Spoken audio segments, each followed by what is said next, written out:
Africans, meaning that Johan Rupert, Yanni Moton, Koos Becker, and Nikki Oppenheimer have got more wealth than 26 million South Africans. And that is due to the monopolistic nature, 90% of the market share. Despite the fact that they've got 60 registered banks in South Africa, including mutual banks, including VBS is part of that component.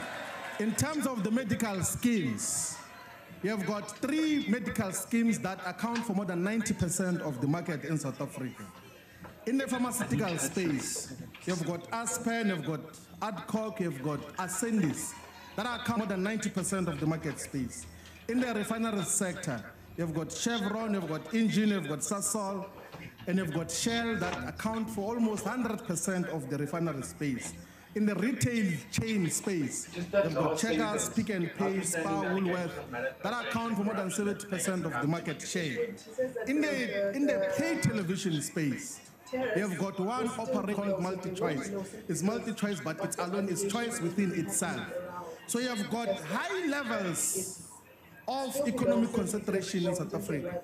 In the sub-food sectors, in the production of chicken products or poultry products, you've got Astral and Rainbow Chicken Limited, who are the only, and in all their manifestations and practices, they tend to exclude the emerging businesses that get to want to participate and compete with them. But what is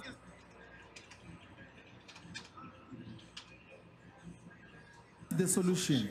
Are competition laws the means to deal with the monopolistic nature of South Africa's capitalism? I don't think so. Perhaps as the ruling party, you must look into what the Freedom Charter says. It says that the mineral wealth beneath the soil, the mines and monopoly industries, to the ownership of the people as a whole. The founding manifesto of the EFF says that the banks, the mines, and other strategic sectors of the economy must be nationalized. I think that there must be a thorough, much more ideological discussion of monopolistic nature of South Africa's economy than just look at superficial issues. This madness will attend to later on. We know how to deal with it. Thank you very much.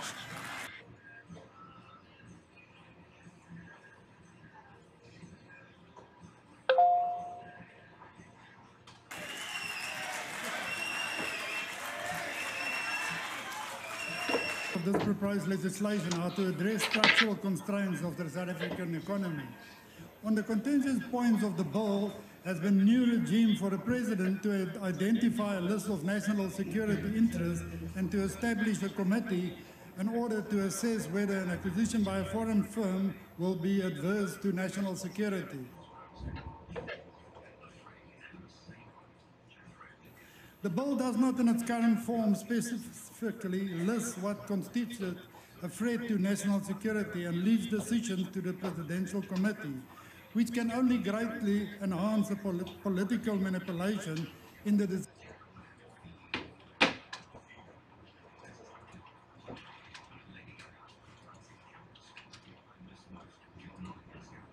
decision-making process.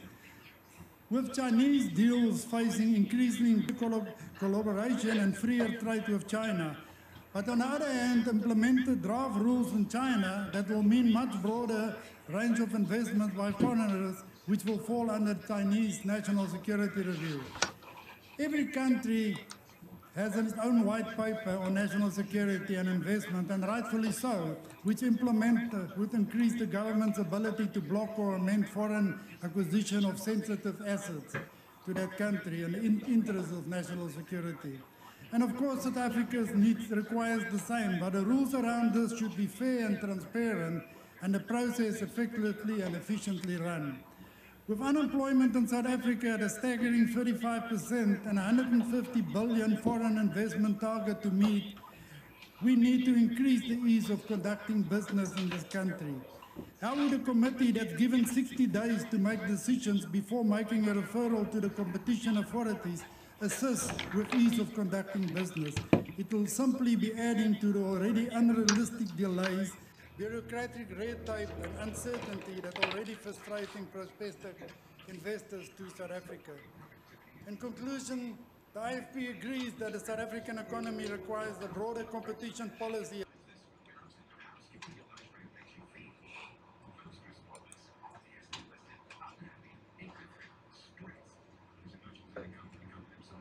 as a part of industrial policy, as well as a reduction in the barriers of entry for investors. I think it's just Deputy Speaker, honorable members, it cannot be that 24 years into democracy, there are those of us who are still excluded from partaking in the economy of the country. This government bears upon itself the responsibility to encourage economic growth, competition, access to opportunities within the set legal precedent. And as a country, we cannot allow any form of monopolistic attitudes.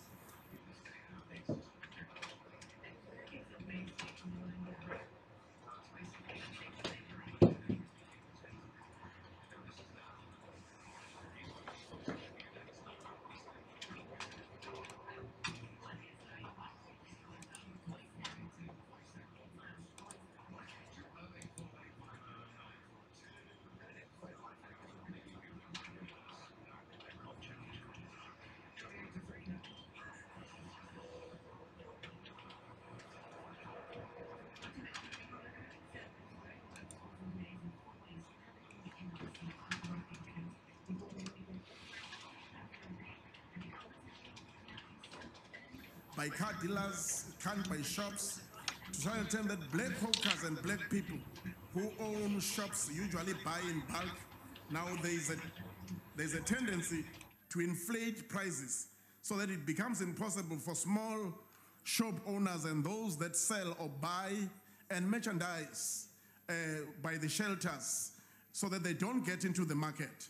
And it therefore has a reason to invoke the powers to address the abuse of dominance by large companies and by reviewing the penalty regime so that we deal with those that exclude, especially those who are historically disadvantaged to the economy. Competition related to policies and processes have to be transparent. Policies have to be aligned with other interests and public prices and programs. Deputy Speaker, issues of differential treatment, price collusion, avoiding to sell or refuse to purchase from companies owned by the previously disadvantaged companies or individuals is not allowed. What is at stake in this regard, Deputy Speaker, are punitive measures that have to be taken and also the introduction of systems that can encourage collaboration in a transparent manner. Price discrimination is another form of separationist system that was typical of the apartheid era, apartheid regime, which permeated many areas of our life. Therefore, the need to deal with collusion that is done by car dealers, supermarkets, banks, etc., and that really impact negatively on the businesses of black people. And the NFB would support that as long as it is done in a transparent manner. Thank you, Deputy Speaker. Thank you, Honorable Albert.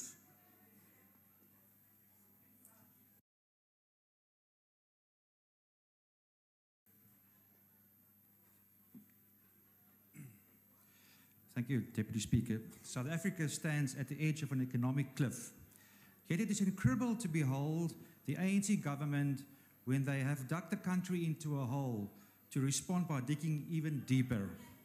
And so it is the case with this bill. Daar is verskeie probleme met die wetsontwerp waarvan die belangrikste sekerlik is dat verskeie onbedoelde gevolge daaruit kan voortspruit in 'n komplekse omgewing soos Suid-Afrika. Die opbreek en reorganisasie van besighede kan ongekende skade veroorsaak in 'n tyd waar Suid-Afrika juis moet steun op sterk en groot besighede om die land ekonomies vorentoe te neem. Dit lyk ook of die wetsontwerp eerder daarop gerig is om die bestaande ekonomiese struktuur te wysig en herverdeel, eerder as om die ekonomie te groei. Suiwer herverdeling sonder groei is natuurlik onvolhoubaar.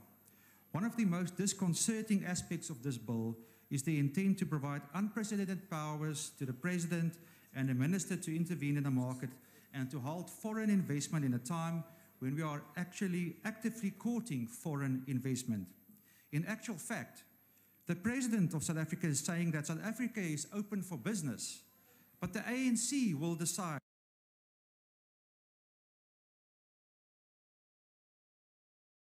if they like your money And even if you're allowed to invest, the ANC may expropriate all your assets without Amerika geskop word. Artikel 104 van die AGOA-ooreenkoms stel duidelik dat regeringsinmenging in die mark nie geduld sal word nie. En as die president van die VS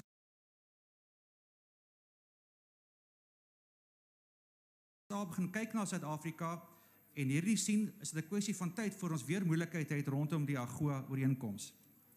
Section 2.1 of the bill states as follows. The main objective of these amendments is to address two persistent structural constraints on the South African economy, namely the high levels of economic concentration in the economy and the skewed ownership profile of the economy. Now, the main problem with government today is that it prescribes to society without holding itself to those rules, and harms society without itself having any skin in the game. So, if the ANC is honest in its belief to change the high levels of concentration and skewed ownership profile, it must set the example first by unbundling those state-owned enterprises, also dinosaurs, in the form of Eskom, SAA, AXA, Transnet, PRASA, the Public Investment Corporation, and all the others that exist merely to loot and destroy value. They must be unbundled first, and then we can talk about the private sector. Indien die ANC nie bereid is om dit te doen nie, dan sal ons die regering nie ernstig gaan opneem oor die doelwitte van die wetsontwerp nie. Die beste wat die ANC kan doen, is om by die ekonomiese pad te kom, sodat dit spontaan kan groei en tot voordeel van alle Suid-Afrikaners. The term is Thank you. expired. Thank you. Honorable Mfulo, the member is permitted to speak from where she's sitting. Go ahead.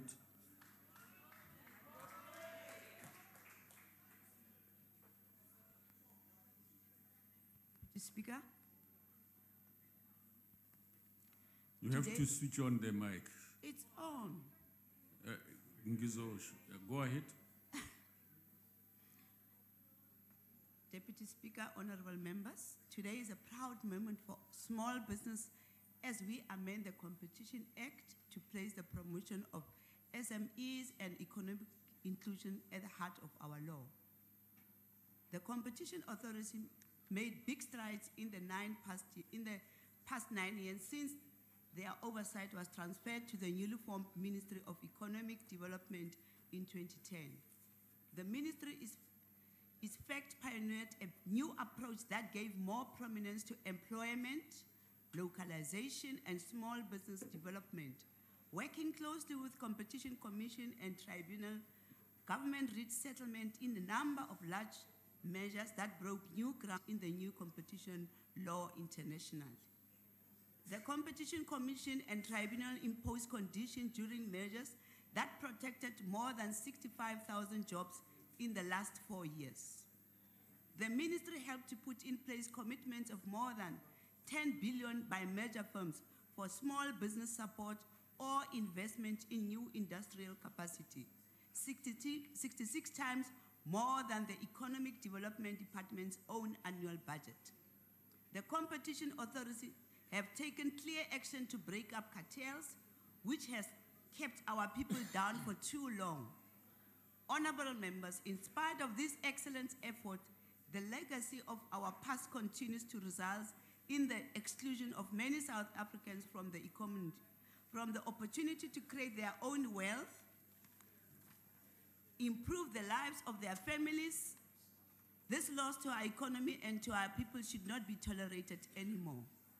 The Competition Amendment Bill, which will call on this House to pass here today, strengthens the powers of the authorities and the executive to deal with the abuse by dominant firms that leads to economic exclusion.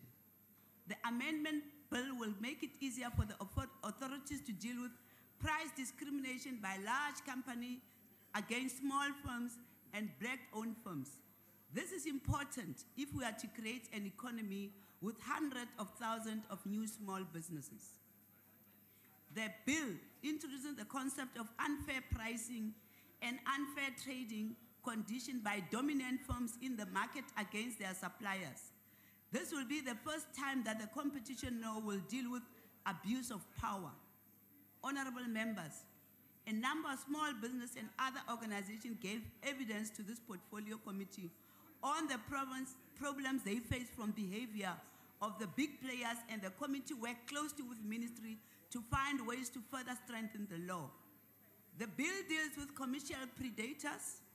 These are the companies which lower their prices for a period to try to eliminate small competitors.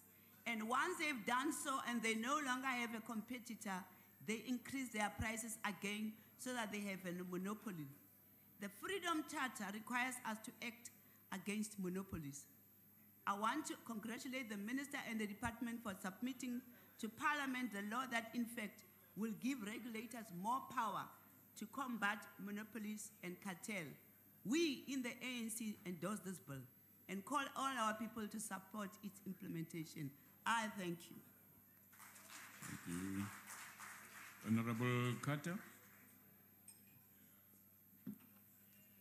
Thank you, Deputy Speaker. Deputy Speaker, the need and imperative for competition legislation and effective structures to administer and give effect to such law, given our past, that resulted in excessive concentrations of ownership and control within our economy, and that resulted in anti-competitive trade practices and unjust restrictions on full and free participation in our country, is well understood and will be supported by the Congress of the People if it is not in the hands of the biggest abuser of power, the ANC. To ensure a more open and equal opportunity-based economy with more racially diverse ownership, and to ensure a more effective and efficient economy. Now, Deputy Speaker, the amendment bill proposes to increase the power and authority of the competition authorities to, amongst other measures, address concentrations that exclude small business and black people through enforced disinvestment. Now, the Congress of the People is concerned at the extent of this new power proposed to be invested in our competition authorities. Apart from the unintended consequences that this may have on investor confidence, especially at a time when we need to foster confidence and economic growth. We are mindful of a recently expressed view of the NDP Commission that our lack of growth is as a consequence, and I quote, self-inflicted growth strangulation. Is this not yet another ideological inspired own goal? Now, Deputy Speaker, apart herefrom, we are concerned about increasing the power and authority of our competition authorities at a time when there appears to be growing arrogance, poor governance, maladministration, and instances of a misuse and abuse of its power and authority, as evidenced by the growing arrogance, opulence, unaccountability on the part of the Commission's executive, increasing irregular expenditure, rising expenditure and a growth deficit, increasing disregard for supply chain management processes and procedures, increasing noises of staff dissatisfaction, including allegation of nepotism and favoritism and uncompetitive behavior by the Commission itself in the excessive use of Commission-connected attorneys and other agents, or should I say the cartel of cadres, and perhaps more importantly, a spike in court judgments against the Commission, which has included instances of blatant lying and ignoring legal precedents. Instances where it would appear that the power of the competition authorities have been abused for nefarious factional party political ends. Now, Deputy Speaker, at a time when one would expect the Minister to show caution and prudence with a view to ensuring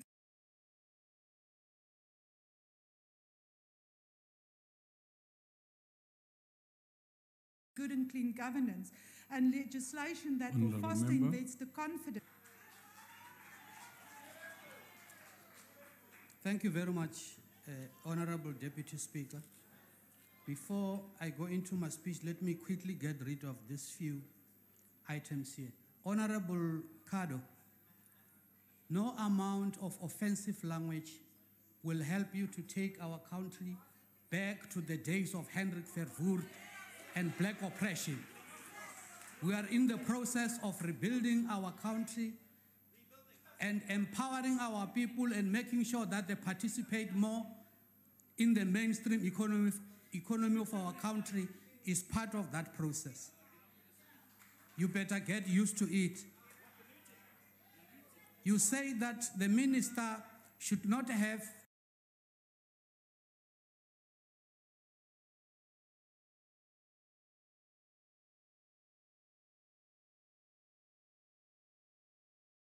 a role to play in the measures of this country. You must remember that that is happening at the Competition Commission. You know what to do. Go and report a matter at the nearest police station. And Honorable Albert, expropriation of land without compensation is going to happen. You better get used to it.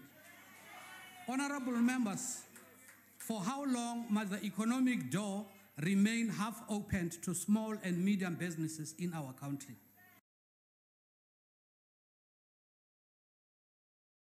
For how long must wealth ownership be concentrated in the hands of few dominant firms at the expense of historically disadvantaged persons? Scattermanage. Studies show that some monopolies have market shares of nearly 100%, thereby controlling parts of the supply chain for important goods or services in our country.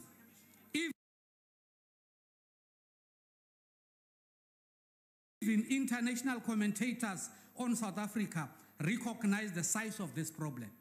According to the World Bank, the top 10% of wealth, 21% of total household wealth, while the poorest 50% owns only 4.2%. This level of inequality can no longer be tolerated.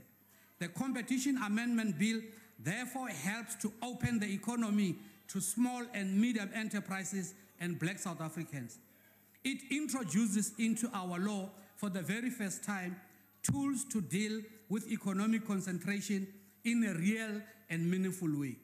The bill provides that the Competition Commission can conduct a market inquiry into any sector and at any time to evaluate whether the structure of a market and levels of ownership concentration leads to negative outcomes, such as lower levels of participation by small and medium businesses and black-owned firms, lower levels of employment, and higher prices for consumers or customers. The market inquiry will have binding powers to require firms to remedy such negative effects, and it can recommend that a firm be broken up if there is no other remedy available to address the problem. This beautiful piece of legislation introduces the concept of worker ownership in the economy. This is a vital part of what we need as the new South African economic model, where workers who create the wealth are also co-owners of the factories, mines, and shops. Honorable Deputy Speaker, this speaks powerfully to the vision of the Freedom Charter that the people shall share in the country's wealth. The bill also addresses economic concentration caused by mergers. It furthermore enables the executive to prohibit a merger on national security grounds where a foreign firm wants to buy a South African. The bill provides for a committee established by the President to consider such measures on clearly set out national security criteria, and we found overwhelming support for the concept in the public hearings, including from organized business. Even the International Bar Association and the Helen Suzman Foundation, as well as COSATU, small businesses, BUSA, and others, acknowledge the right of the national executive to regulate measures involving foreign acquiring firms where national security issues are involved. Our national security and sovereignty are not for sale. Any political party that fights and opposes this bill will be perceived as still fantasizing about taking the country back to the times of Hendrik van Vugt and black oppression. We shall never allow this to happen. The ANC-led government is committed to the elimination of unemployment and inequality in our country, and this bill contributes massively in this respect. The provision of bigger opportunities for the participation of more blacks in the mainstream economy of our country serves the purpose of strengthening our fledgling democracy and of enhancing social cohesion. We commend the Ministry for the protracted year-long consultative process with all stakeholders, which included crucial engagements by labor, organized business, and civil society in the NEDLEC chamber on the bill. Equally, we must commend the many important stakeholders who vigorously participated in the public hearings convened by the Portfolio Committee Economic Development. Therefore, we can safely declare that the bill goes a long way in accommodating key concerns and views raised by the majority of stakeholders. At the conclusion of the NEDLEC engagement on the bill, a report was released, and I hereby quote a line from SAID, quote, "This is a package of provisions which concentrate an effective balance of the interests of all the social partners and the policy imperatives of the government."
People, for black industrialists, for new entrants, for women, and for rural and township entrepreneurs. If we are to build and grow the economy much faster, and we are to bring in fresh investment, and we are to support small business development, we must take measures to deal with the structural problems of the economy. This includes high levels of economic concentration that acts as a restriction for new entrants, new investors, new firms. The World Bank issued a report this year entitled "An Incomplete Transition, Overcoming the Legacy of Exclusion in South Africa." And it says in this report, competition issues in South Africa are reflected in the large dispersion of rates of return of capital across sectors, with some exhibiting very high markups. Substantial market power in these sectors is likely to result in suppressed demand for capital and labor, low total factor productivity, reduced price competitiveness for sectors that use the inflated goods and services produced in competitive sectors. And then, honorable members, it continues with one important sentence. It says, markups above normal profits are estimated to amount to close to 10% of GDP in South Africa. Well, that sets out the problem. The bill tabled today introduces practical steps to deal with this reality. The process of the bill, Honorable Kado, has been inclusive and extensive, and I think you'll find the record shows it's not been a flawed process at all. We had more than 90 public submissions from organizations and individuals to the Ministry and to Parliament, as Honorable Coleman noted. NEDLEC considered the bill over a 7-month period, made a number of important suggested changes, and at the end of it, as Honorable Tliani quoted, it said, "This bill is an appropriate and effective balance of the interests of all the social partners and the policy imperatives of government." The committee itself held public hearings with 20 organizations of small businesses taking part. The committee enriched the bill in a number of ways. In fact, the committee itself made changes to 14 sections of the bill and 28 subsections of the bill. So quite a thorough process, one in which Parliament took its responsibilities very seriously. What can society expect from the amendments? I want to highlight 8 benefits from the bill. First, Small and medium businesses are given a special status. Actions by dominant firms will now be subject to more scrutiny when their actions unfairly damage small businesses, including through price discrimination. Second, consumers and customers will have better protection against excessive pricing by dominant firms, with the law setting clear criteria that the courts can apply to determine if a price is excessive. Third, small suppliers will now have remedies against abuse of buyer power by dominant firms when unfair prices and trading conditions are imposed on them, as Honorable Mfulo said.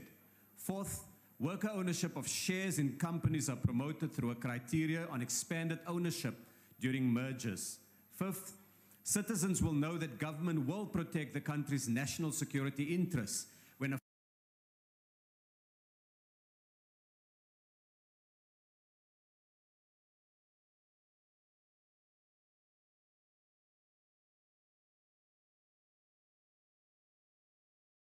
foreign acquiring firm wants to buy a South African firm in security sensitive areas set out European Union, and in fact does not go anywhere as far as that applicable in other jurisdictions like China. Sixth, large businesses will know that the penalties are much tougher for breaking the law. But they will also have a more flexible regime in place to get exemptions, to enable them to collaborate with each other to help expand South African production, grow our export markets, develop new technologies to expand jobs. Seventh, new investors will know that the market is open, that new players, canals and monopolies are being dismantled, and economic concentration is being addressed so that we become more innovation-driven, more dynamic, more inclusive, giving effect to the vision of the Freedom Charter. Finally, users of the competition institutions will know that the systems will be more efficient. Additional competition tribunal members to reduce caseload and speed up cases, timeframes for market inquiries, and new market impact studies. Honourable members, to realize the full potential in the bill for us as South Africans to build that more inclusive economy, to help create new investment opportunities, to complement what we're doing in other areas, we need to take a number of supportive steps. These include measures to promote small and medium enterprises and youth entrepreneurs with more capital, more know-how, licensing, and less red tape. It requires additional financial and human resources to the competition authorities and building on the strengths of our institutions. I've taken note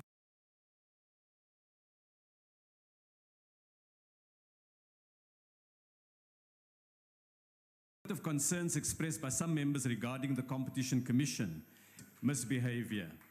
I will be appointing expert panels to look at the institutional issues relating to the competition authorities, to support and strengthen capacity, governance, and readiness to implement, and to draft regulations that will be the subject of consultation with the public and the Competition Commission to give effect to the bill once passed by Parliament. Finally, honourable members, this bill is transformative in character, and my thanks therefore go to the chairperson and members of the Portfolio Committee, the social partners from the business community and organised labour, those who made public submissions, and the regulators for the hard work in finalising the provision of this bill, and I look forward to the next step of working with Parliament in the implementation of this bill once passed. Thank you very much. Thank you. That concludes the debate. Are there any objections to the bill being read a second time? Yes. There being objections, I now put the question. Those in favor will say aye. Those against, no. The ayes have it. Deputy Speaker? Yes, sir. The DA calls for division. Thank you. The DA having called for a decision, the bells will be rung for 5 minutes.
Order.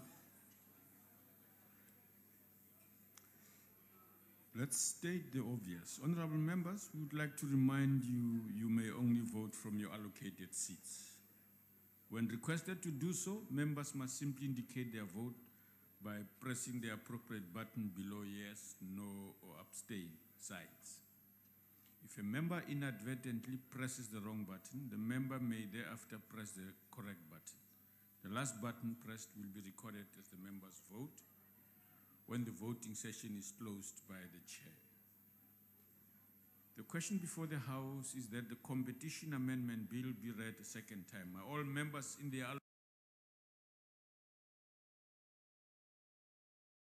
allocated seats? Why are you walking, members? You must be in your allocated seat. Voting will now, bill being read a second time, should press the yes button. Those against, press the no button.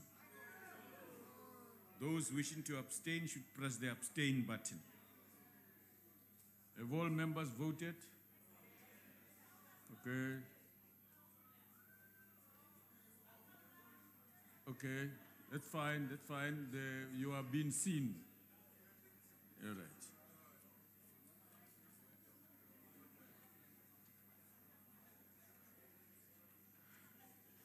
The voting session is now closed.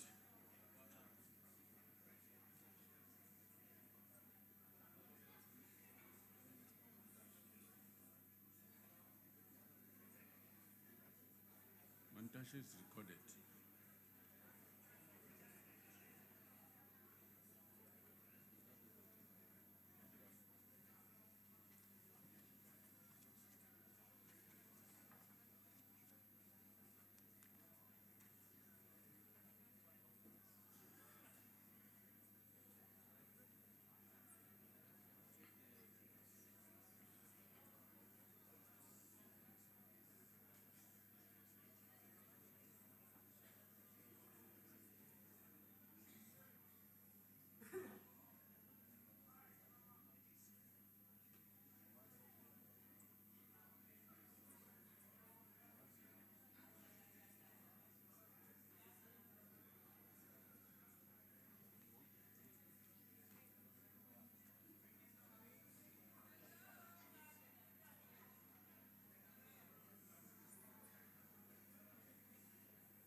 There is no abstention.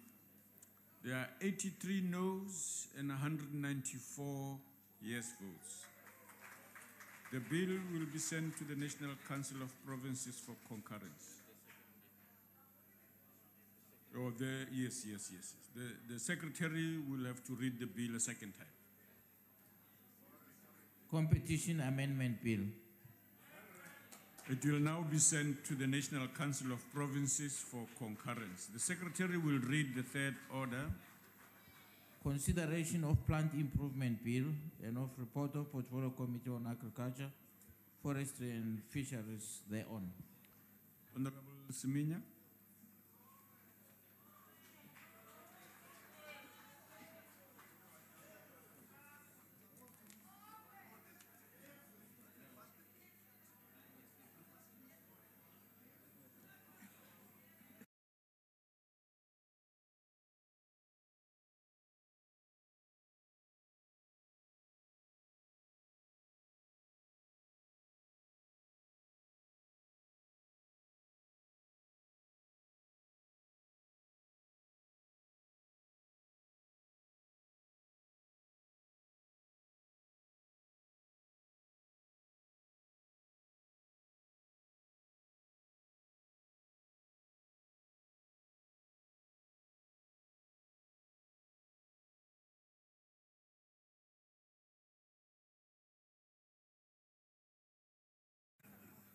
Members of the Good House, Dumelang, Honorable Deputy Speaker, in the agricultural industry remain critical its review indicates that the scope and the provision of the Act are not entirely aligned to the Constitution of the Republic of South Africa and other related legislation in the agricultural sector. It is for this reason that the Plant Improvement Bill was proposed to replace the current Act of 1976. The aim of the Plant Improvement Bill is to enhance sustainable crop production in South Africa by regulating the quality of plants and seeds, which will contribute to food security and overall economy of the country. After the extensive consultation and consideration, the subject matter of the Plant Improvement Bill of B8 of 2015, as referred to it, the Portfolio Committee on Agriculture, Forestry and Fishery reported to the National Assembly on the bill with amendment in November 2016, and the bill was since referred to the National Council of Provinces for further processing. Having considered the proposed amendment by the National Council of Provinces to the Plant Improvement Bill referred to it on the 13th of June 2018, the committee reports to the National Assembly that it agrees with the NCOP proposed amendment. I thank you, Chair. Thank you. As there is no speakers list, I now recognize the Chief Whip of the majority party who was protesting earlier on. Engos. Deputy Speaker, I move that the bill as amended by the NCOP be passed by this House. Thank you very much. Are there any objections? Deputy Speaker, the Chair would like to make a declaration, please. Okay, go ahead.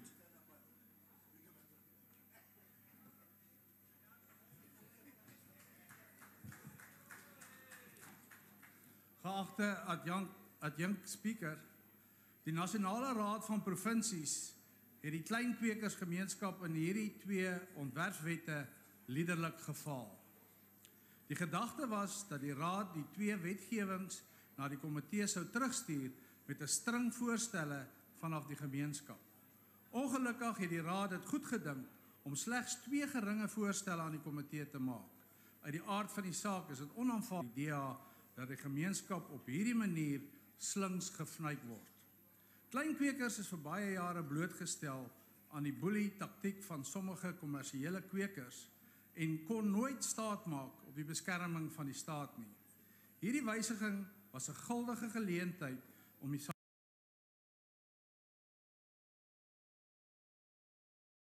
reg te stel. Ongelukkig moet klein ondernemings tevrede bly met die krummels in die bedryf. Die beskerming van die regte van opkomende entrepreneurs sal altyd hoog op die prioriteitslys van die DA is. Die DA wil die volgende op rekord plaas. 1. Die proses wat in die verkose komitee in die Raad van die Provinsies na samespreking met die gemeenskap plaasgevind het, was 'n deurmekaar spul. Sommige ANC-kollegas het nie saamgestem nie, wat 'n Babelse verwarring veroorsaak het. 2. Die parlementêre regspan moes ingryp om te keer dat onwettige veranderings voorgestel word. Nommer 3. Die wetsontwerp sal 'n negatiewe impak hê op die biodiversiteit van Suid-Afrikaanse inheemse plantegroei. En 4. Die gemeenskap se voorstelle is nie in ag geneem nie. Dit is duidelik wanneer daar na die verslag gekyk word dat die verkose komitee se voorstelle geen wesentlike verskil in die bedryf sal aanbring nie. In 2011 is 'n opname in Suid-Afrika gemaak en die bevinding was dat 85% van die voedselsaadregte aan 10% van die kwekers behoort het. Byna 50% van hierdie kwekers is instansies buite die grense van Suid-Afrika. Dis algemene kennis dat die groot instansies plantmateriaal met die beste gene in Suid-Afrika kom oes, veredel en dan ten duurste terug aan Suid-Afrikaners verkoop. Die Barberton Daisy is 'n goeie voorbeeld hiervan. In 2018 het hierdie statistiek min verander en is dit net nog 'n mislukte veer in die hoed van die ANC-regering.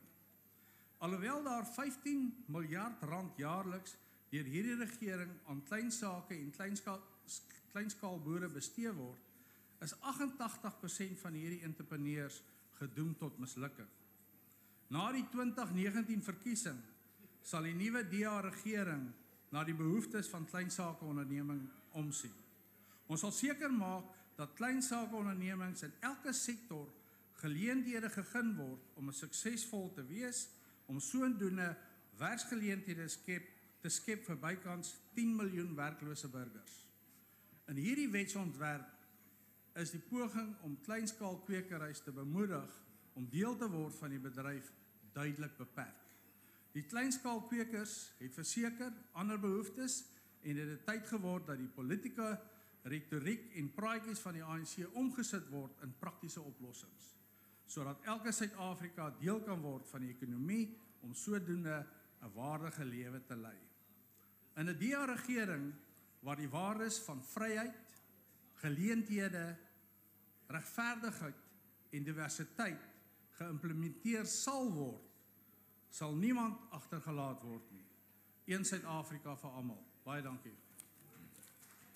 Honorable Paulson.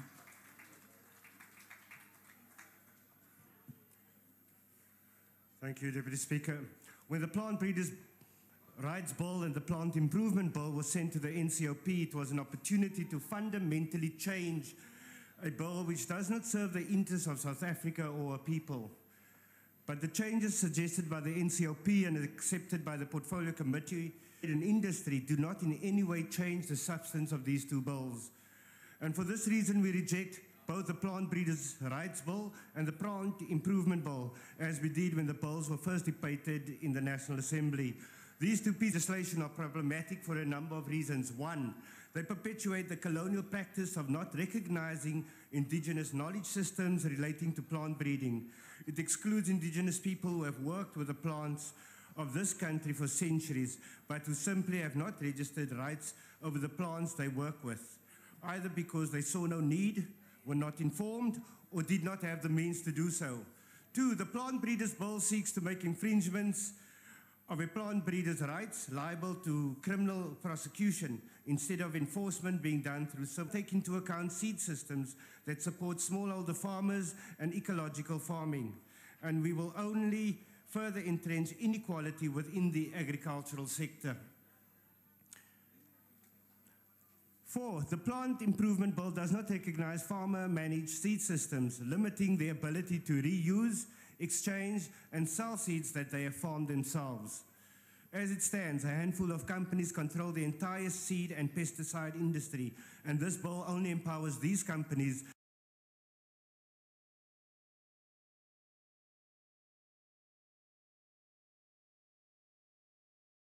and creates the perfect conditions for them to further expand their monopolies. The opportunity as a party that once again is only serving the interests of capital.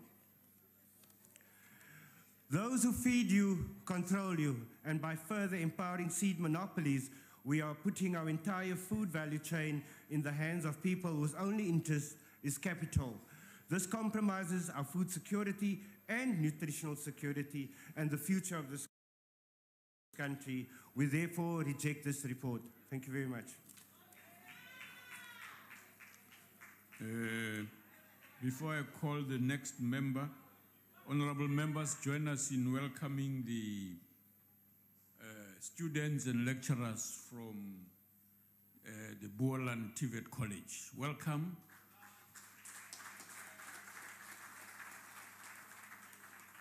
Thank you for joining us. Honorable member, IFP. Thank you, Deputy Speaker. Following on from the debate we had on these bills in late 2016, the IFP maintains its concern that we are currently witnessing a monopolization and international trend in which seed companies are being purchased by multinational pesticide and biotech companies. It is common knowledge that these so-called for-profit companies are genetically engineering and developing seeds that produce optimum yield only when used in conjunction with their own a particular brand of herbicide or pesticide.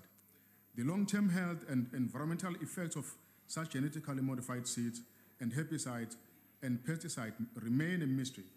One would like to think that any responsible government would exercise precaution in such instances, but this appears not be so in South Africa's case, where we continue to allow over 80% of our population to consume genetically modified maize as a staple food that has been grown in fields sprayed with the super weed killer glyphosate, an example of this being Monsanto's Roundup product, even despite such substances being labeled by the World Health Organization to be a probable carcinogen.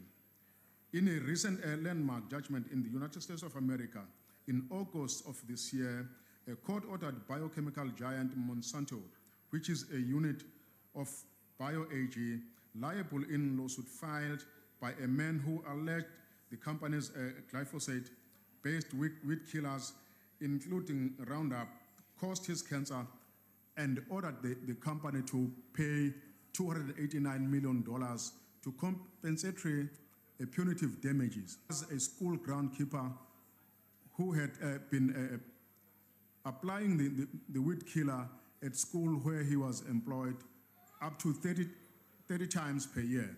Chairperson, GMOs, pesticide, and herbicides must be thoroughly tested and long-term independent studies conducted before they are permitted to be used in South Africa. In 2016, the IFP raised the matter with the Human Rights Commission, who has yet to make a finding. Why such a long time? Surely precaution dictates that in the absence of science, such substances should not be permitted for use in South Africa. Our people are not a science experiment. The IFP will continue with this position until the human and environmental safety of such products has been thoroughly and conclusively established. Subject to the above concerns, the IFP continues to support the bill. I thank you. UDM.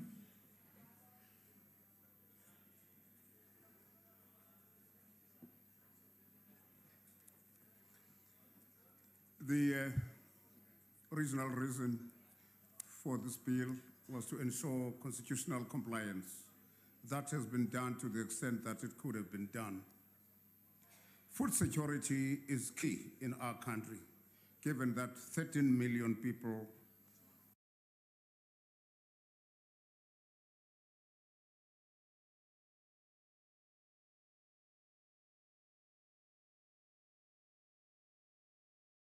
who live in this country go hungry virtually on a daily basis. Now, besides the quantity, quality becomes very, very relevant and necessary.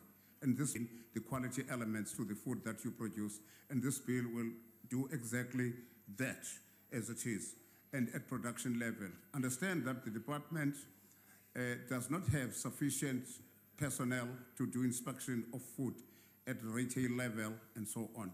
But this bill would make it possible for the food that is produced to be of a quality nature. Food production cannot continue to be an exclusive privilege of a few. More and more people need to be involved in the practice of producing food and with quality. Maybe people for many, many years have been producing food, but given what you can also find from the soil, you would find that it is necessary that you factor in legislative factors to make sure that all of that is done in a manner that is constitutionally compliant. So at this point in time, the agricultural sector contributes a mere 2.4% to the GDP of our country. This would enable this sector to be able to produce more so that this sector can have a greater contribution to the GDP of our beloved country. Given the above, and take into account also the fact that we need more people to produce more quality food, the UDM supports the bill. Thank you. Honorable Malone.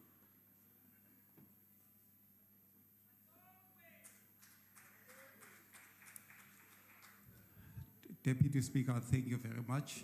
I must from the onset indicate that the ANC agrees with the amendments from the NCOP. Now, you will recall, Deputy Speaker, that this House, we have debated extensively the plant agreed as a House, and we referred this bill to the NCOP. And in its deliberations, the NCOP identified one aspect that needs to be corrected, and I want to bring it to your attention. The NCOP requested the NA that on page 8 of the bill, in line 20, we must omit "and" and substitute "and" with "or." That is the only change which was done by the NCOP. Now, I'm not sure what are we debating. I'm not sure what are we debating. Because what members are now trying to do is to reopen a debate that took place long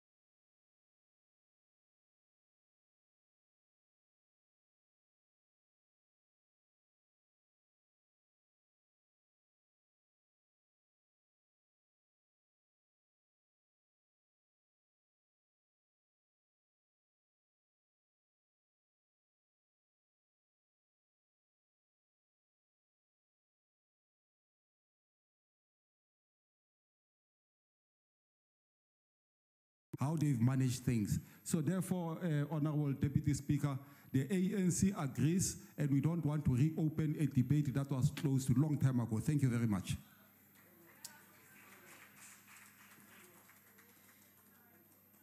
Honorable members, the Chief Whip of the Majority Party requested that the House adopts this. Are there any objections? There being objections, I now put the question. Those in favor will say aye. Those against, no. And I think the ayes have it. Deputy Speaker, the DA calls for division. Thank you. The bells will be rung for 4 minutes. It's okay.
What?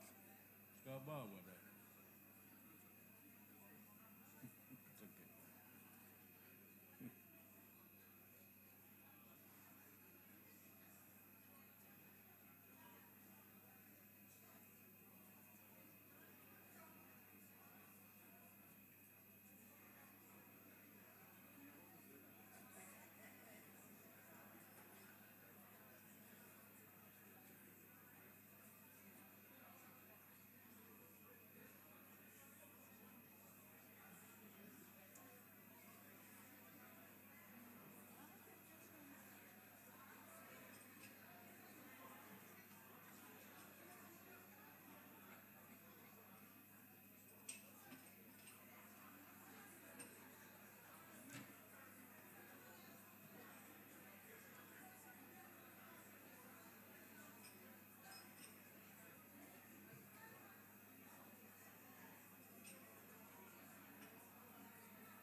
Honorable members, let's settle down.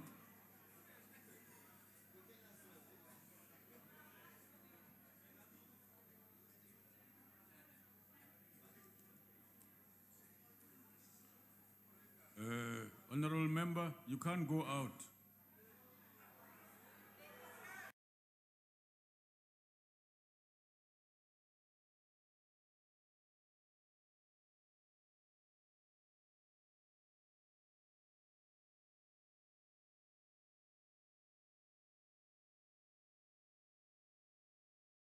Members, take your seat, honorable member, please. The honorable members, no abstain but signs. If a member inadvertently presses the wrong button, the member may thereafter press the correct button. The last button pressed will be recorded as the member's vote when the voting session is closed by the chair. The question before the House is that the planned improvement bill as amended be passed. Are all members in their allocated seats? Voting will now commence. Those in favor of the bill as amended be passed should press the yes button. Those against should press the no button. Those wishing to abstain should press the abstain button. Have all members voted? Thank you. The voting session is now closed. Yeah, okay. Deputy Speaker. Yes, sir. Deputy Speaker. Yeah. On a point of order, the new finance minister has. Can I continue? Yeah. The rules state that you have to vote from your seat. Now, the finance minister has just your seat.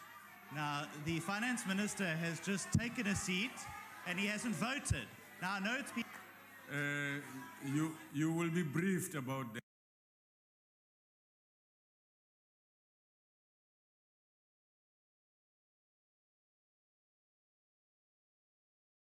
The voting session is closed and we now have results.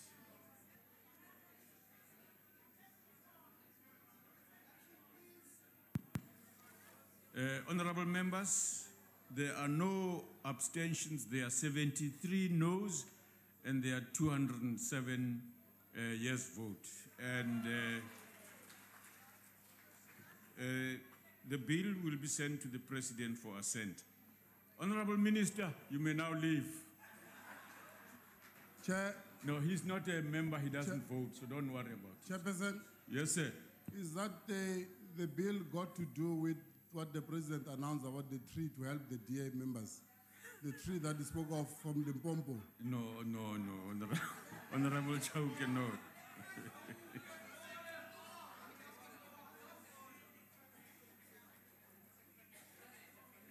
The Secretary will read the fourth order. Consideration of Plant Breeders' Rights Bill and report of Portfolio Committee on Agriculture, Forestry and Fisheries thereon.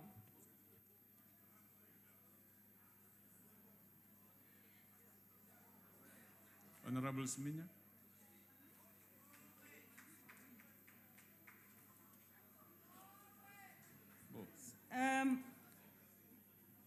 Motlatsa modulasetulo wa ntlo e re ke o dumediše gape ke be ke re go wena gore re le komiti ya temo dithokgwa le ditlhapi re lebeletše diphetogo tšeo ba NCOP ba ileng ba di akanya ra di lebelela re dumelelana le tšona re kgopela ntlo ye e dumelelane le tšeo di boletšeng ke NCOP. Thank you very much. As there is no speakers list, I recognize the Chief Whip of the Majority Party. Deputy Speaker, we move that the bill be agreed to. Are there any objections? There being objections, I will now put the question. Those in favor will say aye. Those against, no. Oh, the ayes have it. Deputy Speaker, the DA calls for division. Thank you. Okay. The bells will once more be rung for 4 minutes.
Order. The question before the House is that the Plant Breeders' Rights Bill as amended be passed. Are all members in their allocated seats? You can't say yes when they are running around like they do right now. In your seats? Okay. Voting will now commence. Those in favor of the bill as amended be passed should press the yes button. Those against should press the no button. Those wishing to abstain should press the abstain button. Have all members voted? Okay. Thank you. The voting session is now closed.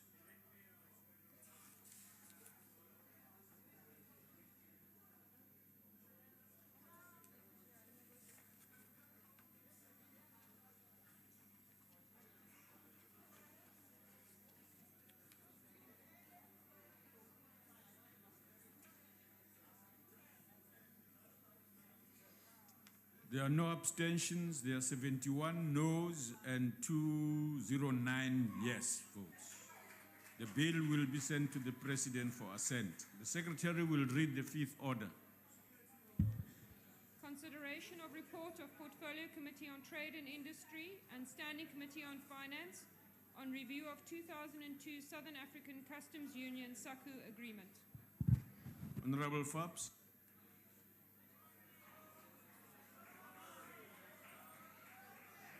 Honorable Frolik, are you coming my way? Which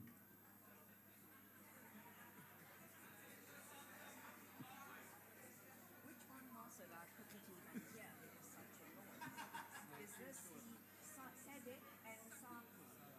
Sacu and SADC. But it's both.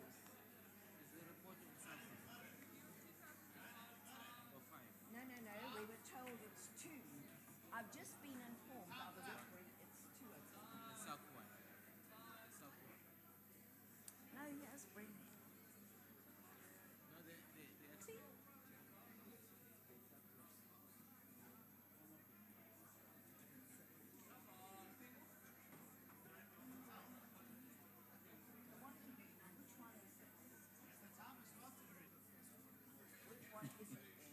You've got a defective watch.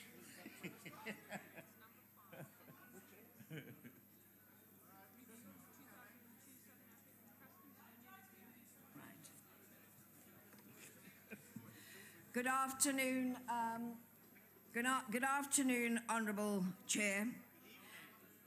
This is, I understand, because there were certain technical differences, I understand this is Sacu, the Sacu agreement. Is that correct? Well, the Sacu members gave a green light for transformation.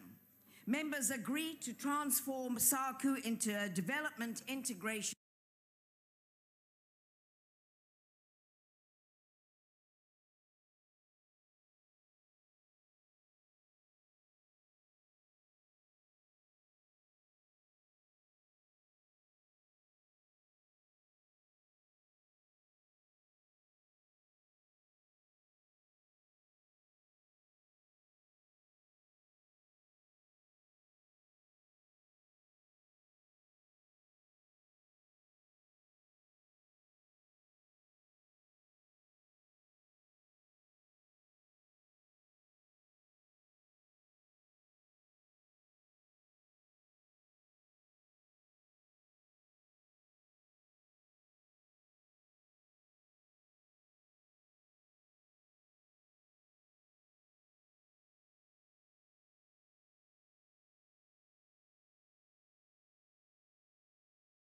However, again, that the provisions of the agreement do not facilitate the achievement of the six-point plan.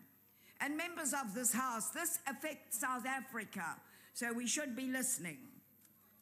The Standing Committee on Finance and the Portfolio Committee on Trade and Industry considered the update provided by the Ministers of Trade and Industry and Finance on the review of the 2002 Sacu agreement.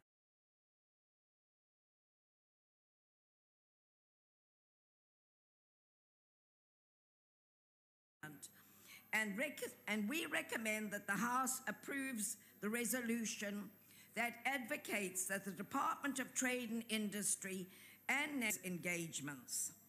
We want to emphasize the developmental approach, the architecture that needs to be changed, and the need to preserve tariffs as an instrument for industrial development, and ensure an efficient tariff-setting mechanism that is responsive to the current global developments on trade. Advocate for the review of the revenue-sharing formula to make provision for the financing arrangements and promote the efficient cross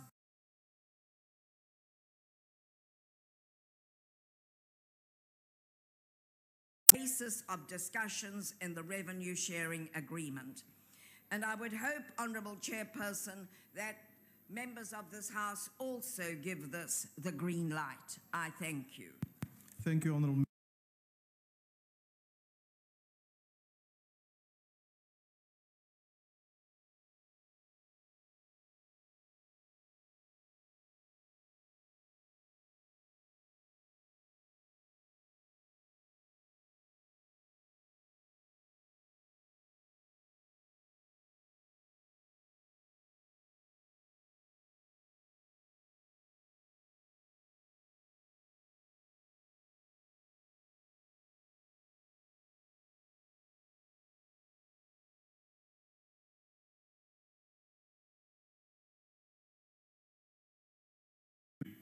This is an issue that the DA and myself personally has championed for the last 4 years, and we are glad that it is finally coming to the fore. For far too long, South Africa has continued to be at the wrong end of this agreement to our own financial cost. What's worse is that we have effectively funded our neighbours to use their shores as transshipment hubs for goods that arrive in South Africa duty-free through our SADC membership. In the end, this only has a negative effect on our local manufacturing sector. Our share of duties have dwindled every single year, and yet we have sat on our hands and done very little to nothing to stop this, which is completely bizarre considering we run the administration for the Customs Union, forking out the costs of this until duties are collected and dispersed. House Chairperson, we must have a customs union that recognises South Africa's role and function in the region, one that is not used to our detriment, but one that works for all citizens in the Sacu bloc. With respect to trade facilitation, it takes nearly 1,000 pieces of paper and $130 for a truck to pass from Durban to Angola. It is simply impossible to facilitate the movement of goods through Africa when these barriers to entry exist. And these are something, and this is one of the very important issues that we hope the new negotiations will consider. The DA welcomes the review, and we will certainly be watching it as it continues. Thank you very much. Are there any further declarations? Will those who want to make declarations just move to the waiting bench, please?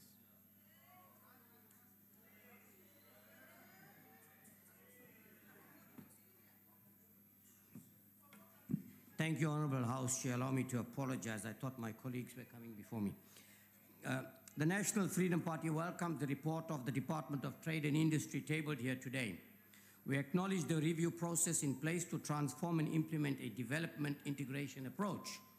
We support the recommendation that both Ministers of Trade and Industry and Finance engage the South African Customs Union on development integration with industrial and infrastructure development. We further support the recommendation to engage on finding a more suitable decision-making mechanisms to deal with setting of tariffs. Further recommendations include preserving tariffs, a review of the revenue-sharing formula, including but not limited to engagements on promoting efficient cross-border movement of goods, particularly agricultural products. Honourable Chairperson, to a very large extent, the SADC region have benefited at our expense. This will go a long way in ensuring equitable distribution of taxes collected. The National Freedom Party supports the report here. Thank you. The IFP. Thank you, David. Honourable Chairperson, the Economic Partnership Agreement, EPA, between the European Union and the South African Development Community, SADC, is exactly what South Africa should achieve with its proposed reforms of Sacu. But this could prove to be more difficult than we could hope for. It's going to be very difficult to convince the BLNS to give up nearly 50 billion a year of hard cash in exchange for the rather dubious future benefits of being absorbed into the country's industrial development chains. For South Africa, the revenue sharing agreement was unfair as it paid out the substantial sums in customs revenue to neighbouring states each year. South Africa, as a matter of fact, over-subsidized our neighbours to its own detriment, paying in the region of 50 billion a year more than we should because of inequitable way the unequal Sacu formula work. In South Africa's political and economic interest that Sacu members' economies thrive. But it's also not a healthy agreement that South Africa contributes 98% of the total funding pool and the BLNS receive 55% of the proceeds every year. It's also a fact that some member countries of Sacu signed independent trade agreements with the EU, which fall within the framework of the Economic Partnership Agreement, which will hold particular disadvantage for South Africa. This alone justified the adjustment and the distribution of revenue of Sacu. It's always easier to negotiate trade deals as a larger treaty to be strengthened and signed by all stakeholders. We support this. Thank you. Thank you, Honourable Member. The ANC.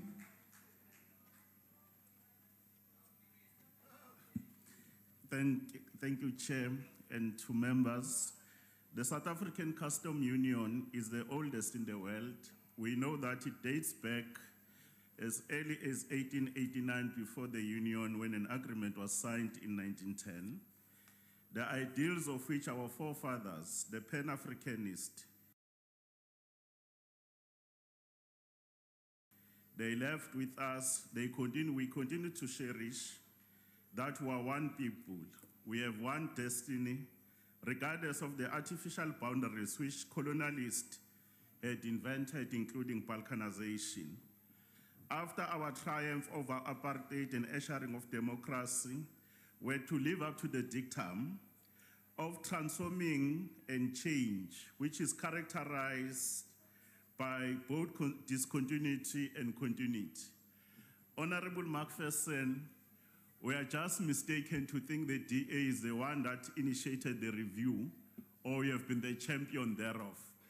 The review for Sacu started in 1994 because we understood that the apartheid government, including the colonial government, they wanted to use Sacu to influence our neighboring states, in as much as there was a movement of goods and services among those countries. But to our amazement and the strength that these countries and the leaders of our region, they were able to resist that the apartheid government, because of the economic benefits, they should not be involved in the struggle for the people of South Africa. Hence, 1994, this is when the first review was done, so that we can be in a position to deal with these issues. Ultimately, it led to the agreement that was entered into by the member states in 2002, of which is the framework agreement that we're actually dealing with the review. The ANC government believes that this review should be used to promote regional economic integration, industrialization, and economic diversification. Significant work has been done, which has culminated in the agreement that I referred to in 2002. This year, the heads of state and government and our President Ramaphosa, the meeting of Sacu heads of state and government, where they look at how far this review has taken place and directed ministers responsible that on the work they are doing in terms of the work program, they must be able to expedite the process of the review through the work program and be able to come back to them as a matter of agents. This work program is about the 6-point plan to review the tariff architecture in terms of setting, rebates, trade remedies, and duty drawbacks. Number 2 is to enhance the existing trade facilitation, cooperation, and collaboration mechanism to ensure efficiency. There has to be the review of revenue sharing formula.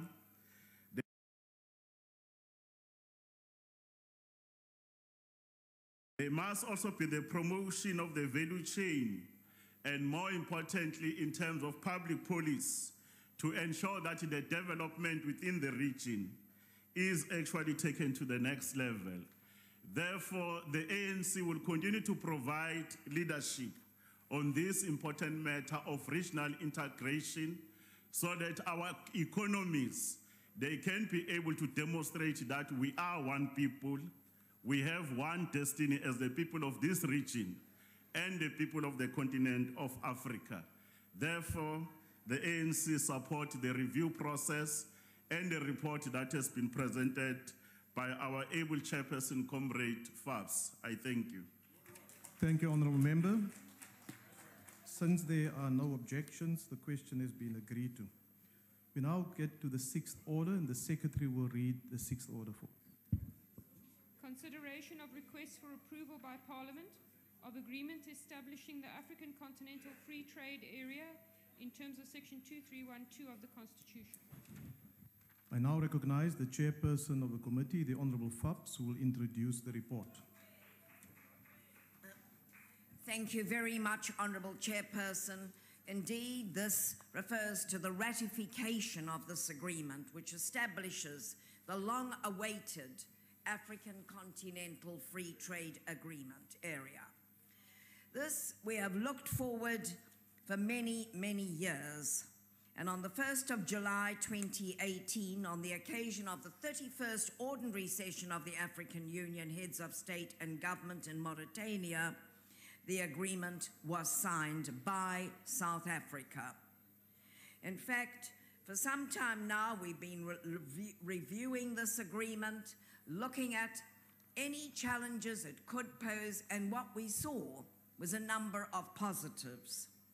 It comprises of 55 African countries, and once it comes into force, it'll constitute the largest free trade area globally. That is a lot to be said for that.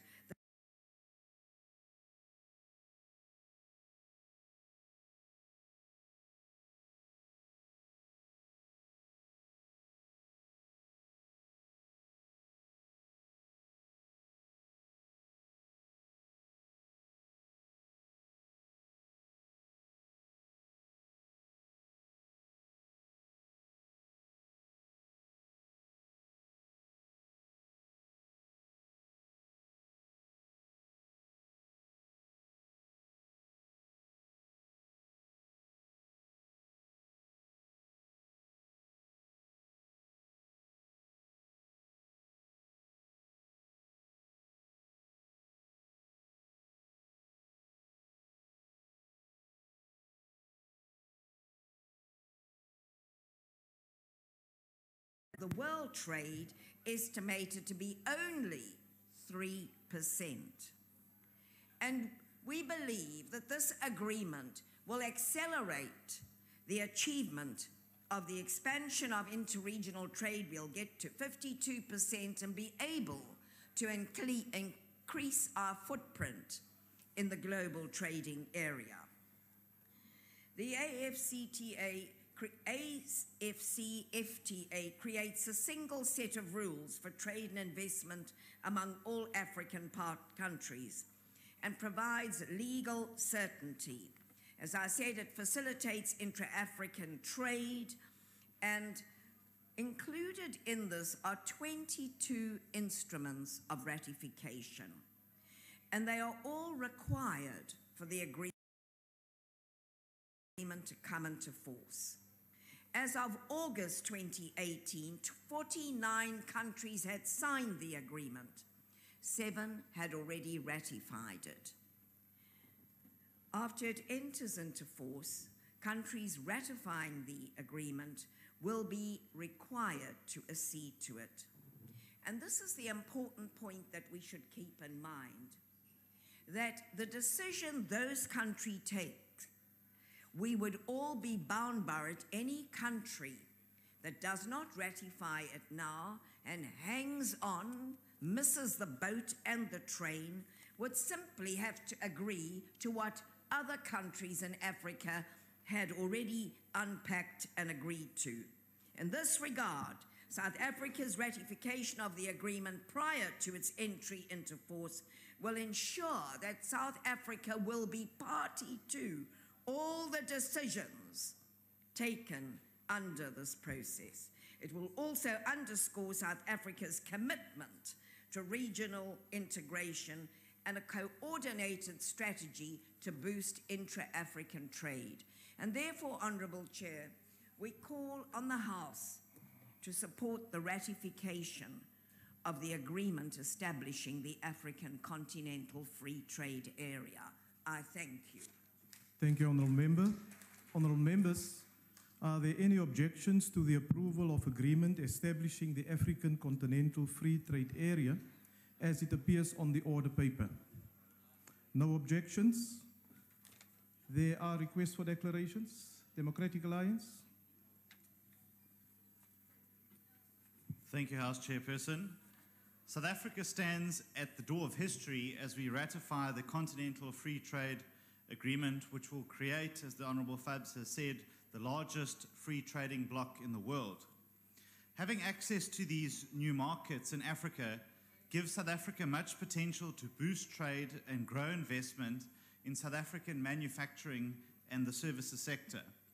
It is now up to the DTI and agencies charged with export promotion to take advantage of our new membership in the Continental Agreement. However, this should not be seen as our path to economic nirvana and requires South Africa to step up to the plate and protect South Africa's economy from illegal trade through our borders, which unchecked is very likely to happen through a free trade agreement like this.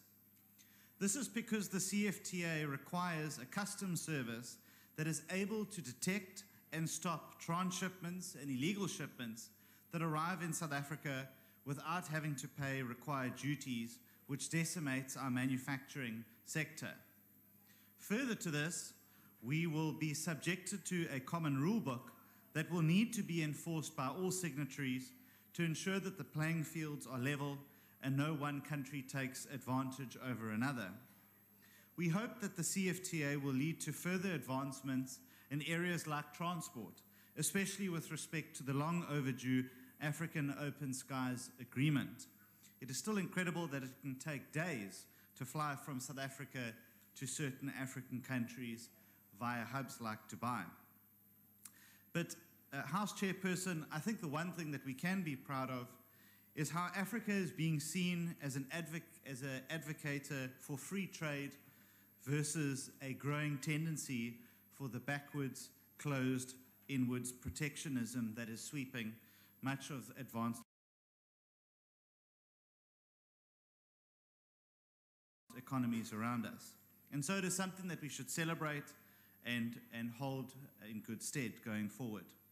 House Chairperson, the DA will work to ensure government uses the CFTA to advance South Africa's trade interests while protecting our economy from illicit and illegal imports. I thank you. The IFP.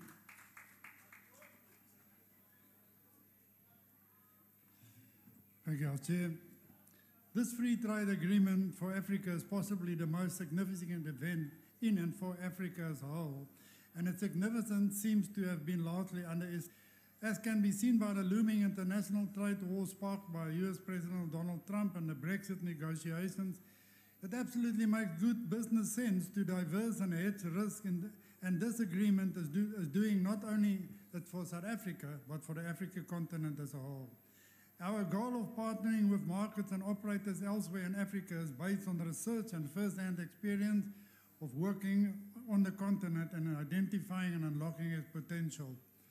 For now, South Africa remains one of the three major gateways to the African market, with existing infrastructure, logistics, banking, manufacturing capabilities, education, and legal structures. South Africa can and should play a leading role in this free trade agreement, as well as assist other African countries to unlock the potential of their own market.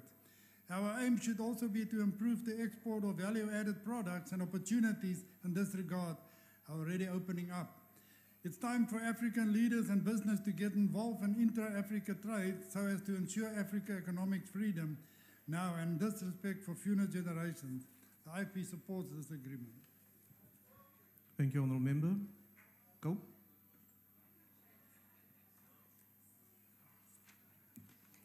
Thank you, Chairperson. Chair, the new trade agreement, which seeks to establish and strengthen African continental unity, regional integration, and stronger economic ties through the creation of an African continental free trade area, is welcomed in principle by the Congress of the People.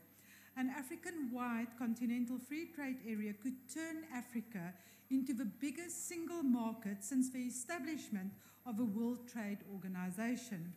We agree with the view of the Institute for Security Studies that the agreement holds enormous potential for the continent's social and economic development, its ability to deal with structural causes of conflict, and to harness Africa's demographic dividend, its growing and youthful population. Africa's bargaining power lies ultimately in its unity, which will allow it to define how it wants to do or how it wants to trade with others beyond and within the continent.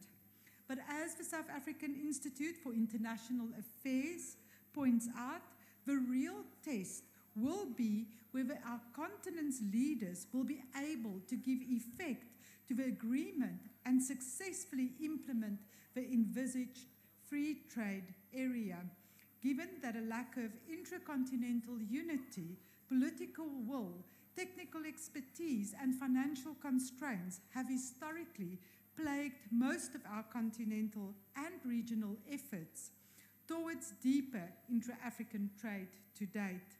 The Congress of the People supports the approval of this trade agreement, subject to the observations we've made. Thank you. Thank you. The ANC.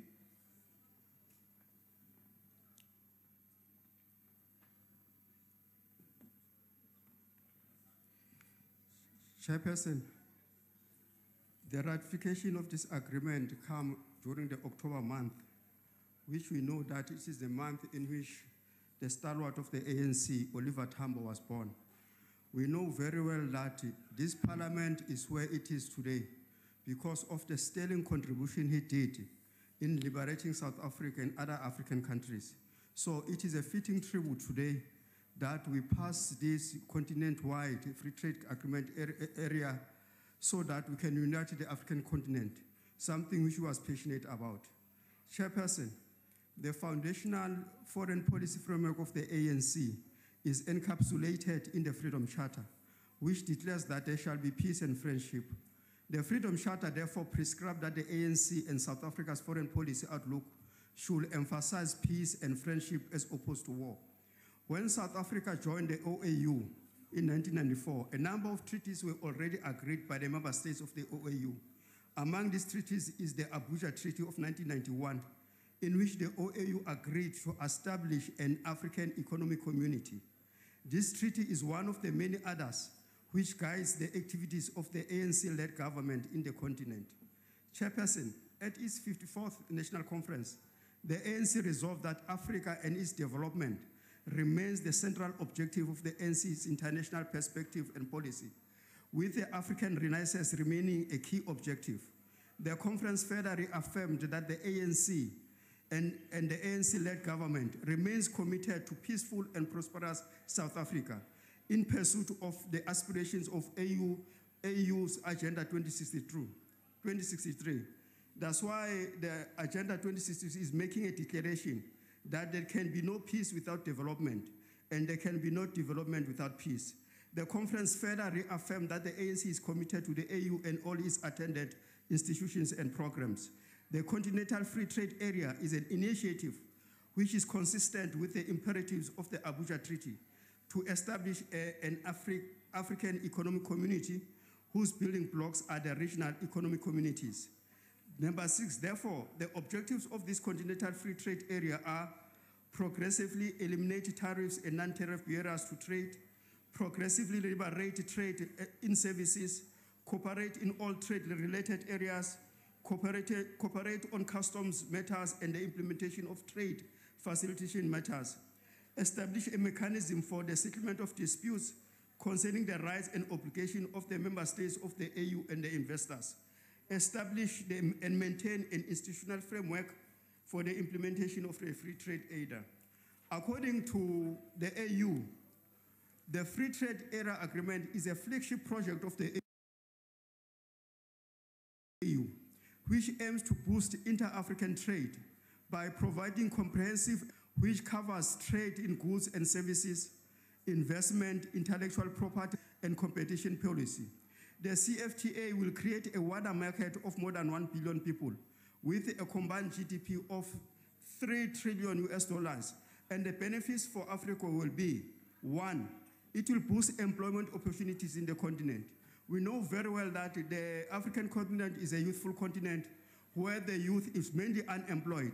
That's why they find their way going to Europe, trying to go and get a better life. Whereas they're living in a continent which has got a lot of resources, which can improve their state. And then we know very well, even here in the country, that we are faced with the triple challenge of unemployment, poverty, and inequality. So this free trade agreement will help a lot in creating jobs. But what is very important is that this free trade agreement will lead to a better allocation of resources and improve competition and reduce the price differentials between the countries, and lead to growth of intra-trade through the creation of regional value chains and development of geographically based specializations. What is very important here is that countries in the equator, which has got a lot of forests, can actually make a good financial industry, which can be exported. But what is also very important is that this will give an opportunity to integrate the infrastructure between the African countries so that we are able to trade easily between ourselves. That's why the AU has championed the issue of the North-South Rail Corridor and also the Western African REC Rail Corridor between Nigeria and Burkina Faso. But what is also very important about that, in improving the creation of infrastructure, they will be able to use the attributes of the African continent, like the building of the biggest hydroelectric power plant in the DRC, which is known as the Inga Dam 3 project, which at the end of the day, when it is completed, it will be able to provide electricity to about 500 million citizens in the continent. And this will improve our ability to mobilize financial resources, technical resources abroad to create productive infrastructure like the Inga Dam. That's why this project, as we're speaking now, has got a boost of funding of about 14 billion US, where the foreign investors from China, the Three Gorges Dam Consortium, and the one from Spain are putting their resources together so that they ensure that this project see the light of day. And then what is also very important is that there's going to be an improvement of customs efficiency in the borders so that there can be a freer movement of goods between our countries. We know very well that our departing colonists ensured that all the infrastructure went toward the border so that we could not trade between each other. But this chairperson, this is a real game changer for Africa, and the ANC support the ratification of the Continent Free Trade Agreement. I thank you. Thank you, Honourable Member. Since there were no objections, the agreement is agreed to. The Secretary will read the 7th order. Consideration of request for approval by Parliament of agreement amending Annexure 1, Cooperation on Investment of the SADC Protocol on Finance and Investment, including the Protocol on Finance and Investment in terms of Section 231 in brackets 2 of the Constitution. I now recognize the chairperson of the committee, the Honourable Fabs, who will introduce the report.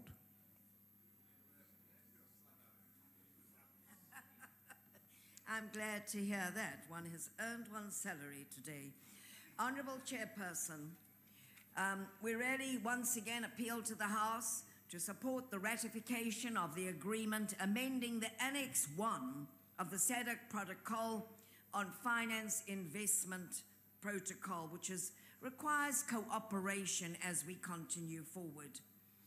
The investment chapter of the Southern African Development Community Protocol on Finance and Investment was concluded in 2006, but it was based on the first generation of BITs, the bilaterals, which we all know now had several limitations for many governments. You could not regulate effectively in line with your policy because it opened up a government to legal challenges from private companies.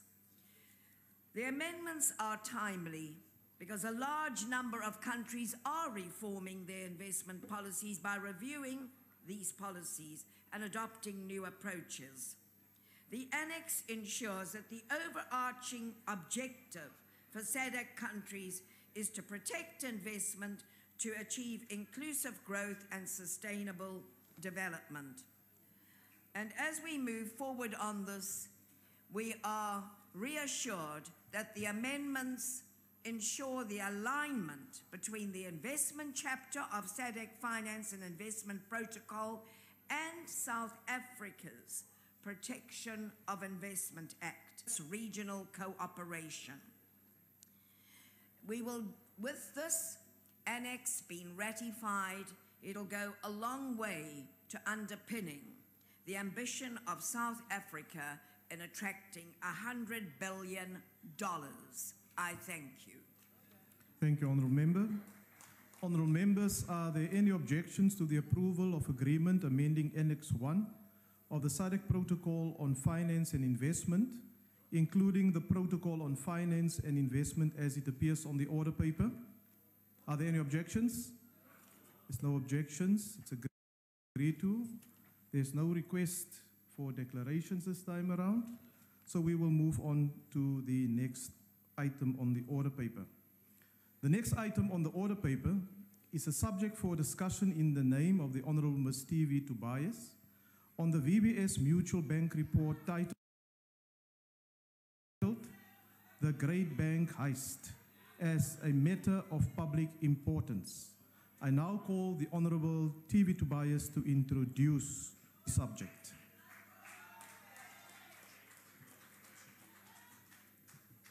Thank you very much, Honourable Chairperson, Honourable Ministers, Honourable Members. Good afternoon. Honourable Chairperson, the African National Congress has brought before the House this urgent motion on a matter of public importance to put across its clear position on what transpired at the Vendor Building Society, which is known as VBS. The ANC also want to say that we sympathize with depositors, retail depositors, ordinary South Africans who invested their pension monies and their savings in this bank, which ended in this crisis.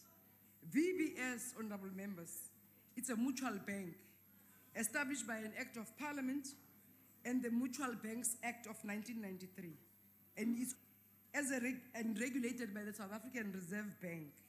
And its share capital comprises of 3 classes of shares, namely permanent interesting shares, 2, 72 months fixed period shares, and 3, 60 months fixed period shares. And these products are savings, fixed deposits, and short-term loans, including investment loans and fuel contract loans. And in short, the difference between a mutual bank and a commercial bank lies in the class of products it provides, in that a mutual bank relies heavily on deposits for savings as opposed to a commercial bank which holds stock and makes profits. And honorable members, it becomes imperative for me to also explain that the majority shareholders in this bank is the Public Investment Corporation known as the PIC, which is a state entity, and Jambewi Investment, which also holds a 25% stake, and the entire 48% stake is held by black companies that comprises 300 individuals. In terms of the Municipal Finance Management Act, municipalities are not allowed to deposit money in mutual banks. Due to the risky nature of such banks, only commercial banks are used by the South African government for simple reasons. Municipality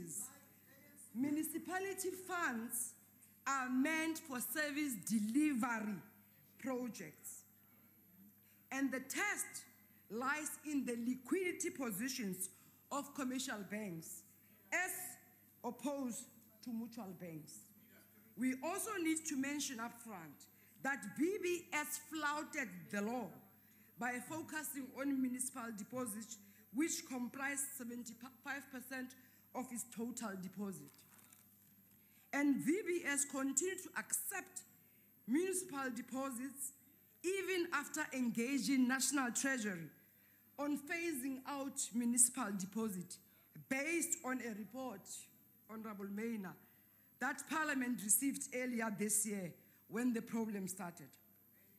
In short, honorable members, VBS management seem to have involved themselves in a self-destructive mission.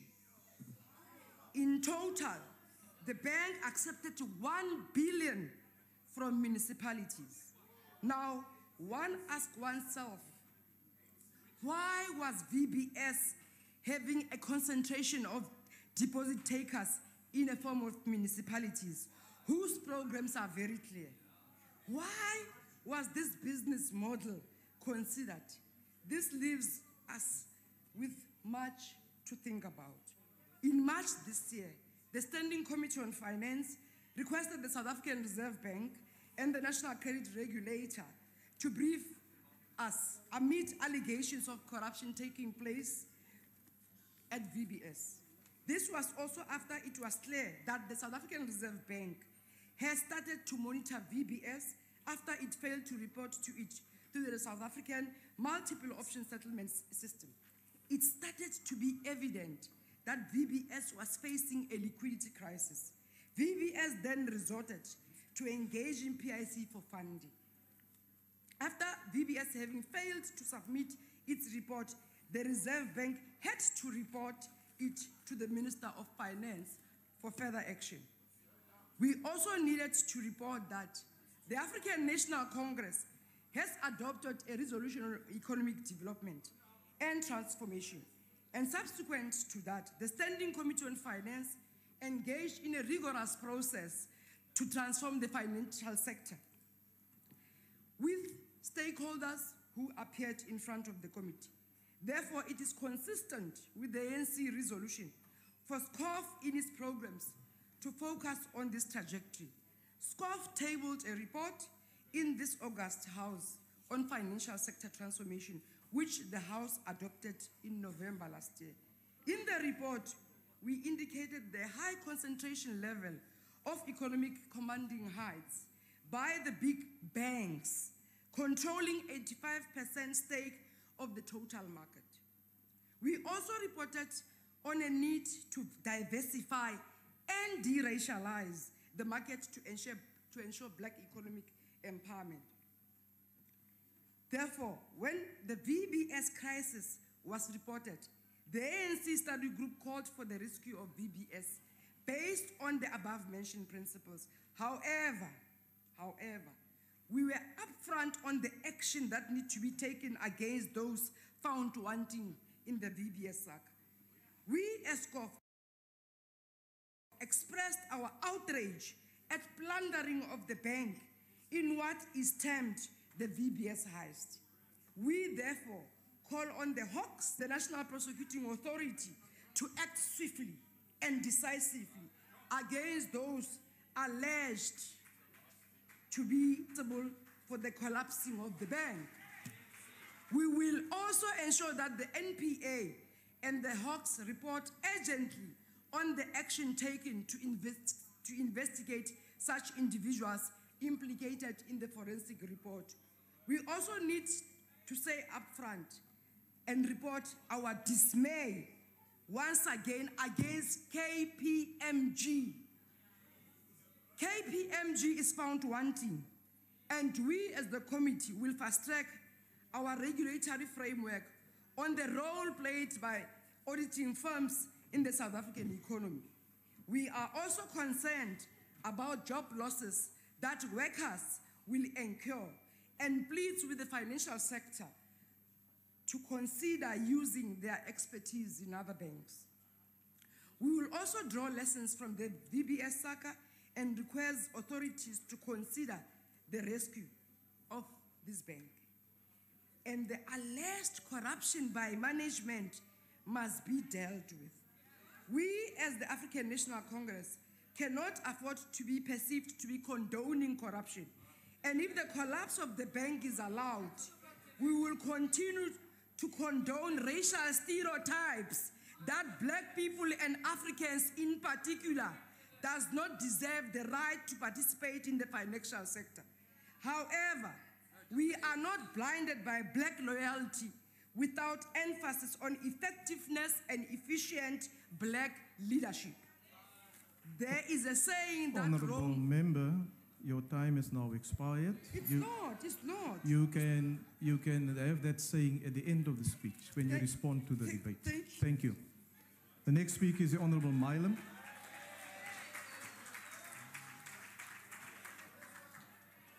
Chairperson, it's been called the greatest bank heist in South African history.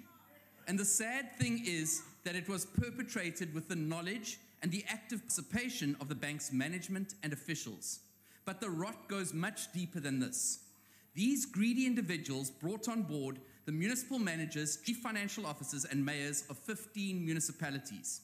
They did this through bribery and pressure from senior government officials and other well-connected political figures. People like Danny Masiza, the provincial treasurer of the ANC in Limpopo, or the deputy chairperson of the ANC in Limpopo, Florence Radzilani. People like Brian Shivambu, the brother of ANC Chief Whip Floyd Shivambu. Now, 94... Definitely. Order, honorable members. I don't have such a brother. Order, honorable members. I don't have Chief such a Whip, brother. why are you rising? House Chair, I don't have a brother called Brian.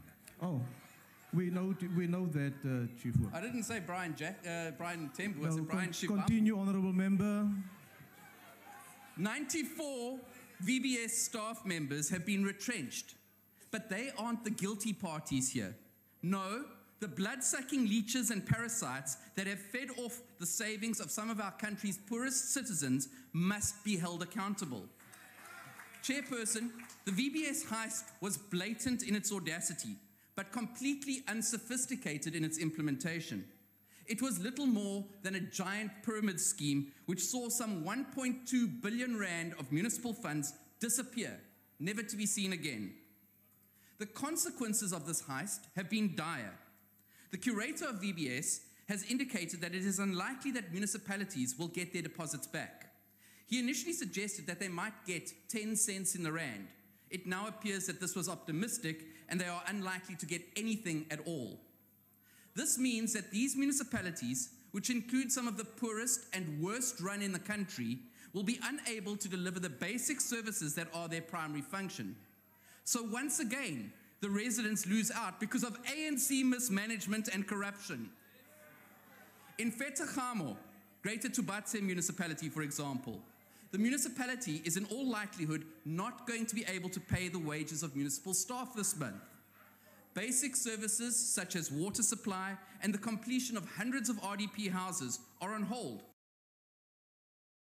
because of the loss of some 245 million rand invested illegally in VBS. In Greater Giyani municipality, where 161 million rand was illegally invested in VBS, the newly appointed municipal manager has indicated that there will be long-term impact on service delivery. Now, Vembe District Municipal Mayor Florence Radzilani, remember her? She's the ANC Deputy Chair in Limpopo who cried because her 300,000 rand Christmas from VBS wasn't enough, she admitted that the municipality had been doing business with VBS since 2014. They lost 316 million rand, which equates to a third of their annual operating revenue, and have an outstanding debt to the Department of Water and Sanitation of 691 million rand that they have not serviced since December last year. And here's the kicker. In July this year, she said that they, and I quote, didn't know of any regulation that restricted the investment. Maybe she and the other 14 mayors, MMs, and CFOs should try reading the Municipal Finance Management Act. Because Section 7.3b of that act specifically prohibits municipalities from opening accounts with mutual banks. Treasury even notified them that they were acting illegally, but they thought they knew better. Every single one of the municipalities with deposits at VBS Bank is included in the 87 distressed and dysfunctional councils identified by COGTA Minister Zweli Mkhize earlier this year. Two of them, Vembe District Municipality in Limpopo and Madibeng in the Northwest, received disclaimed audit opinions because their financial documents were so poor that the AG could not make a pronouncement on them. And what action has the minister sitting over there taken? None.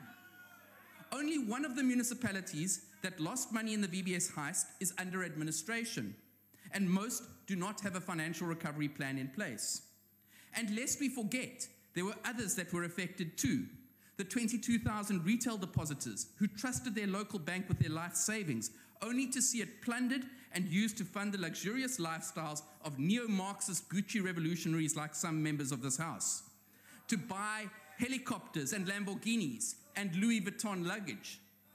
They at least were protected up to 100,000 Rand by Reserve Bank guarantees, not like the small businesses who entrusted VBS with their finances. They won't be getting their money back. Chairperson, it was only through the Democratic Alliance, through their questions, that their legal deposit of funds at VBS was exposed. The ANC should hang its head in shame, as should all of those who have stood by and watched this outrageous theft without taking action. The next speaker is the Honorable Shavambu. Thank you very much, House Chairperson. Order, honourable members. Order. Point of order, Chair. Order, honourable members. Honourable Shavambu. Point of order, Chair. Yes. Honourable Shavambu, will you just take a seat? I just want to see why the honourable member is rising. Why are you rising, honourable member? Chairperson, I want to know if it's parliamentary for a member who is implicated in this matter to be speaking. No, honourable member. There are specific. Honourable Shavambu, will you take your seat, please? I want to draw your attention to the rules, and the rules is quite clear that when you have evidence or you have certain information at your disposal, you must submit it to the speaker in the form of a substantive motion. You cannot just make an allegation like that, and that is completely out of order, honourable member, and I want you to withdraw that remark. Chairperson, I asked a question. I didn't make a comment. Honourable member, withdraw the remark, please. Chairperson, I withdraw the question. Thank you. Honourable Shavambu, continue. Thank you very much, House Chair, for providing leadership on some degree of insanity. You know, earlier when we were speaking here, there were people who were singing "Pay Back the Money." So I was reminded that sages say that, you know, imitation is the most sincere but artless form of flattery. So we are flattered by, as the EFF, by those that learn from us in terms of how we demand accountability from those that are found to be doing wrong things. But the Democratic Alliance and a faction in the ANC are barking at the wrong tree. And you know what normally barks, so we'll not entertain the barking that has been happening here in terms of the issues of VBS. We're going to state here categorically clear without any fear of contradiction that the EFF and ourselves as members of parliament never benefited anything from the VBS looting and the so-called heist that happened there. But we want to give you clearer context of what happened there. The fact of the matter is that there was total wrongdoing by the executives Honorable Chairperson. of VBS Mutual Bank. Honorable Shavambu, will Yes. you just take your seat? I'd like to ask Why are the you member. rising, honorable member? I'd like to ask the member of a question. His leader said. Honorable His member. leader said that they couldn't. Honorable member, you know the rules. Subject yourself to the rules and abide by the rules. You cannot ask the member if you want to take a question and then you just carry on to ask the question anyway. Continue, Honorable Shavambu. Chairperson, we as the EFF, without any fear of contradictions, wants to call on all the law enforcement agencies to take decisive action against all the people that did wrong in VBS Mutual Bank. But I want to give you context. Minister of Finance has just arrived. Is that from 2014, National Treasury, the South African Reserve Bank, the Department of Cooperative Governance and Traditional Affairs were aware that municipalities are depositing money in a mutual bank against the law.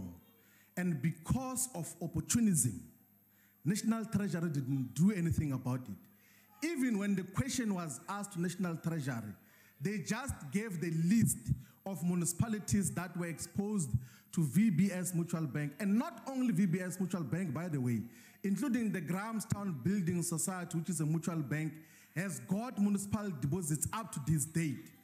The Reserve Bank has been aware throughout the existence of the bank that your exposure to municipalities is dangerous. And the only caution that the Reserve Bank gave to VBS Mutual Bank was that your depositors, they are concentrated with municipalities.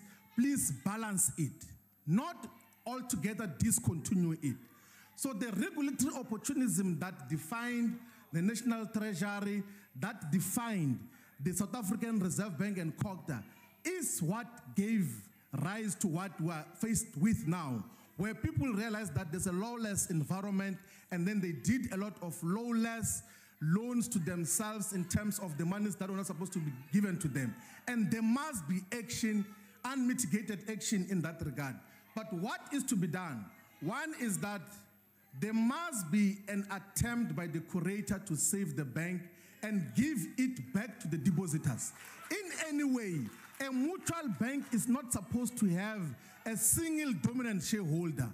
All the depositors of a mutual bank are by definition supposed to be the shareholders of that particular bank.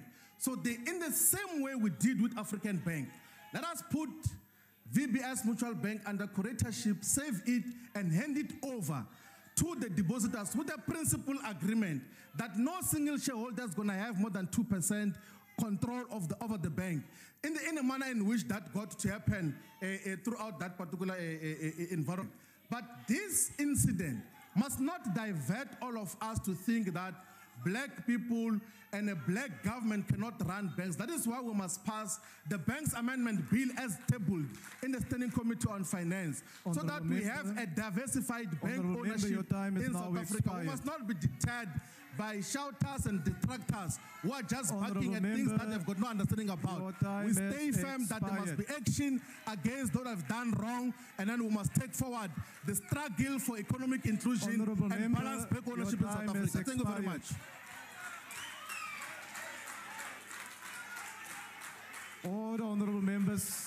Order. Order, honorable members. Order, honorable members. Order.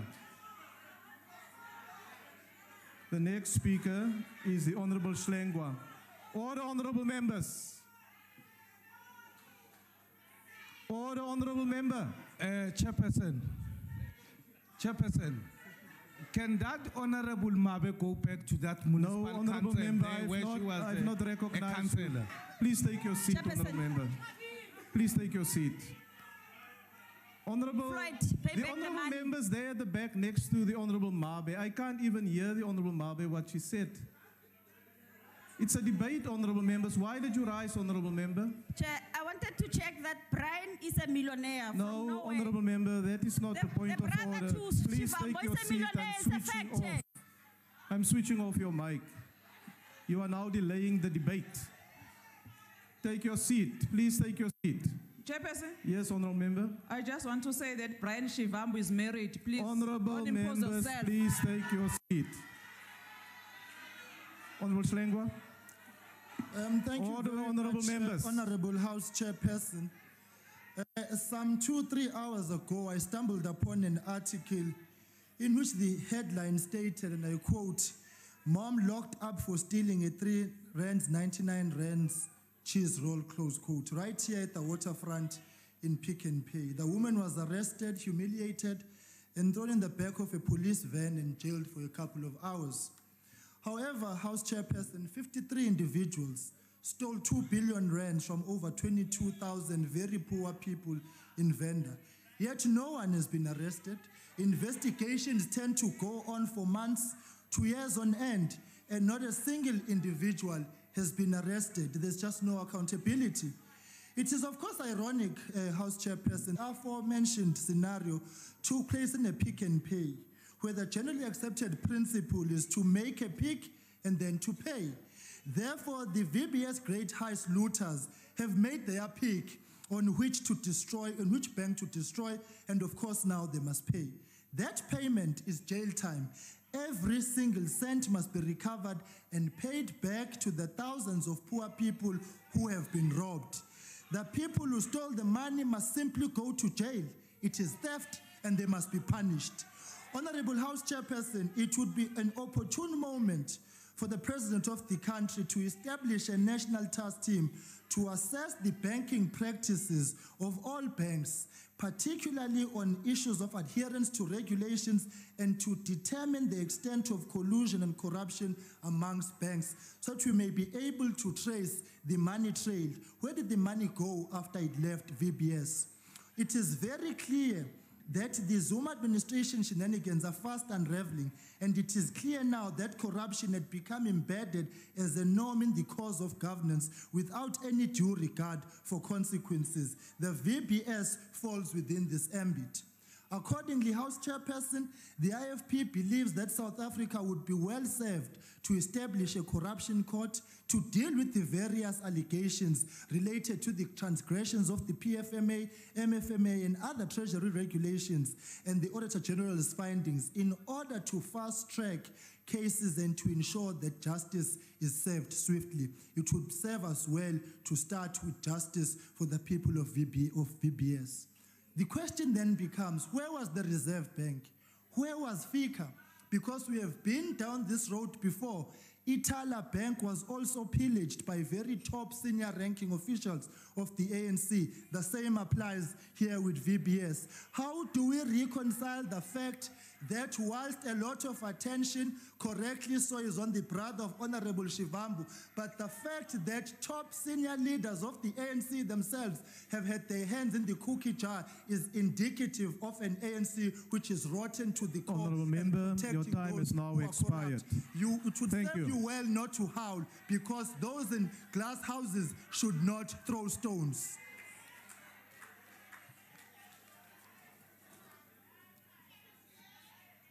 The next speaker is the Honourable Minister of... No. Honourable members. Honourable Member, you are not the Minister of Cooperative Governance and Traditional Affairs. I expect the Honourable Minister of Cooperative Governance and Traditional Affairs to address the House.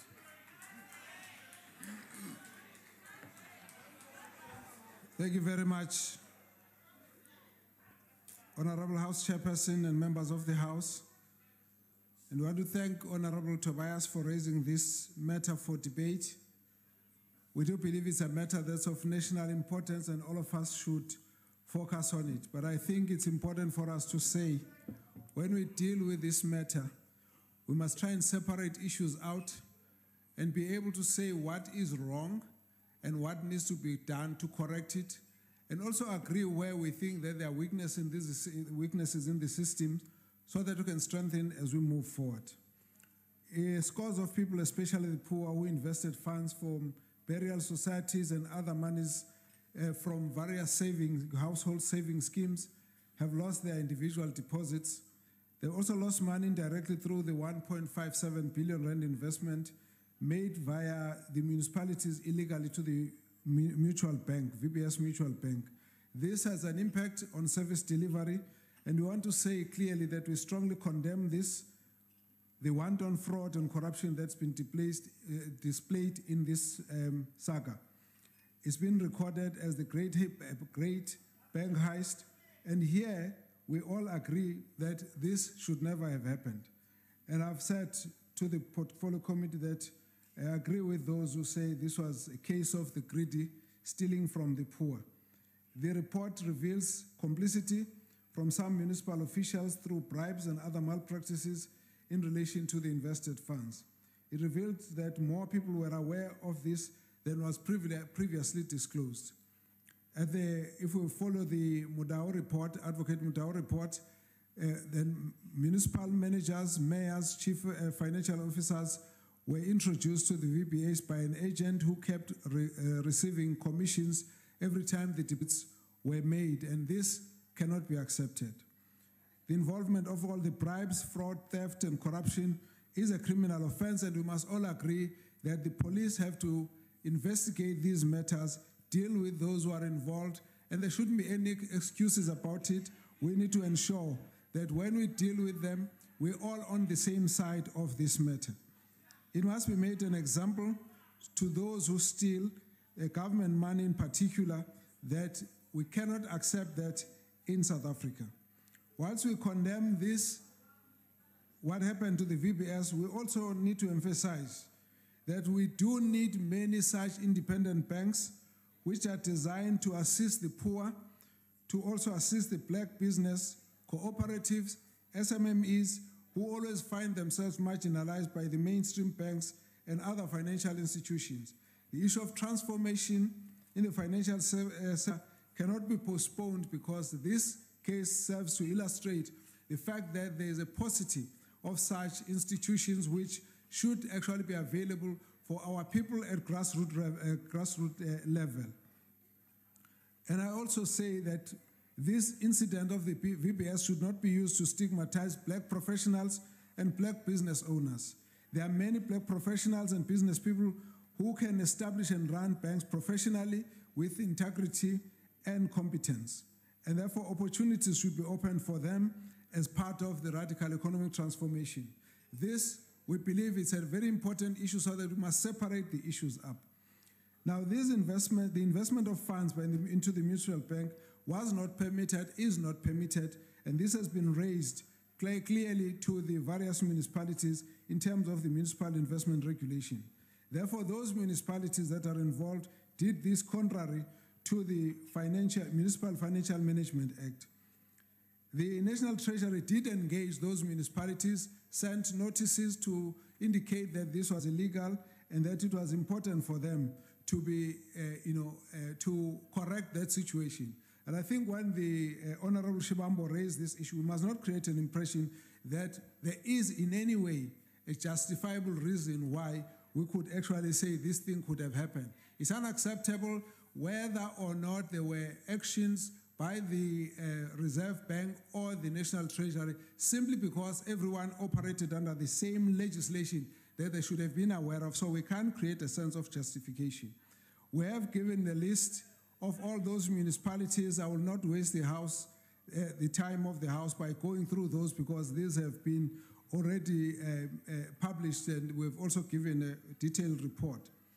But we are concerned that the impact of this on service delivery is that some of these municipalities are experiencing serious financial distress, and as it's been said, it is true, and a lot of them were included under the distressed municipalities precisely because of the VBS issue. They are struggling to meet their financial and service delivery obligations, and these challenges include inability to pay service providers salaries, implementations of projects, some of which have to be suspended or delayed or postponed. We've given the details of that to the portfolio committee earlier. I will not deal with that right now. The impact also includes those projects which have to be delayed, as well as the issue of inability to pay within 30 days as expected. Our analysis also indicate that the mostly affected municipalities are Maikeng, Madibeng, Ruthmompati, West Rand, Fitahomo Tubatse, and Giyani. In Fitahomo Tubatse, We have actually seen this in public, and the municipality is almost technically bankrupt at this stage and is at a risk of litigation by service providers and contractors who might not have been paid. And the conditional grants are not used for intended purposes, and this is a matter of concern, serious concern to us. The municipality has not paid its monthly office rental, something like 1.8 million rand, and since July 2018. There are already community protests in this area. In Gauteng, West Rand municipality also invested these conditional grants, and of late we have also noted that they have had challenges in paying their salaries, and they've actually asked for advances on their equitable share, and we're dealing with this particular matter. They have argued that they were having problems because some of the funds which were destined for them, they had used their own funds in disaster relief. But we believe that on all the municipalities, the crisis will actually come out when the National Treasury responds to requests for rollovers of funds, when it becomes clear that the requested rollovers are not cash-backed, and that even if they are approved, there's no cash in the bank, as particularly Treasury will have to withdraw the equivalent amount in terms of the equitable share.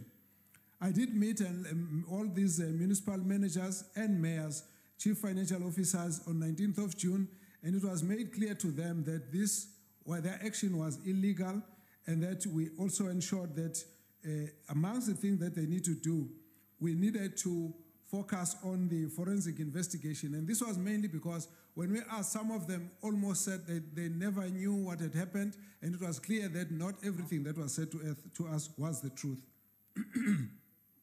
So we have asked them to develop financial recovery plans, and we are pursuing those that have not done so.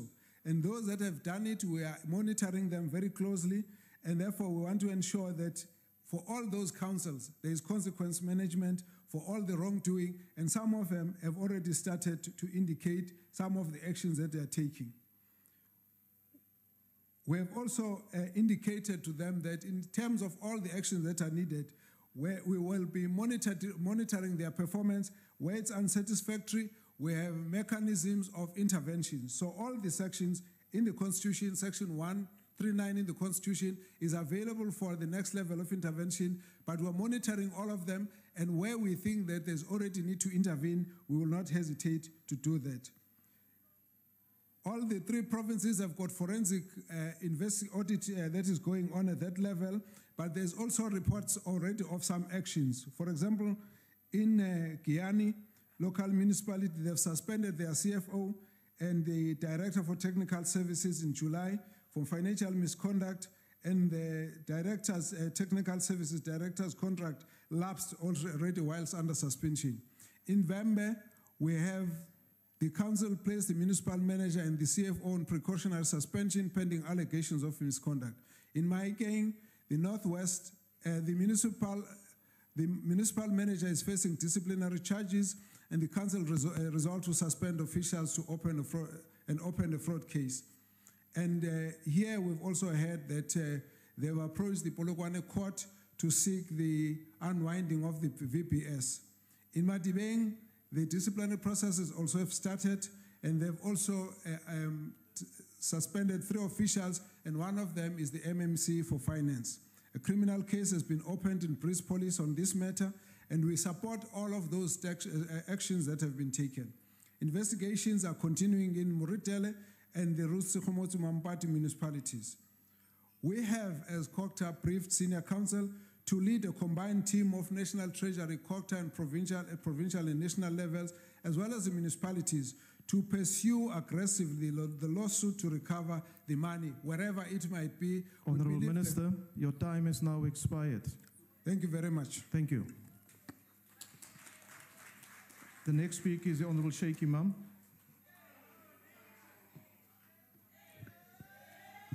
Thank you, Honorable House Chair. Once again, we are gathered here to deliberate on the theft and looting of billions of taxpayers' money.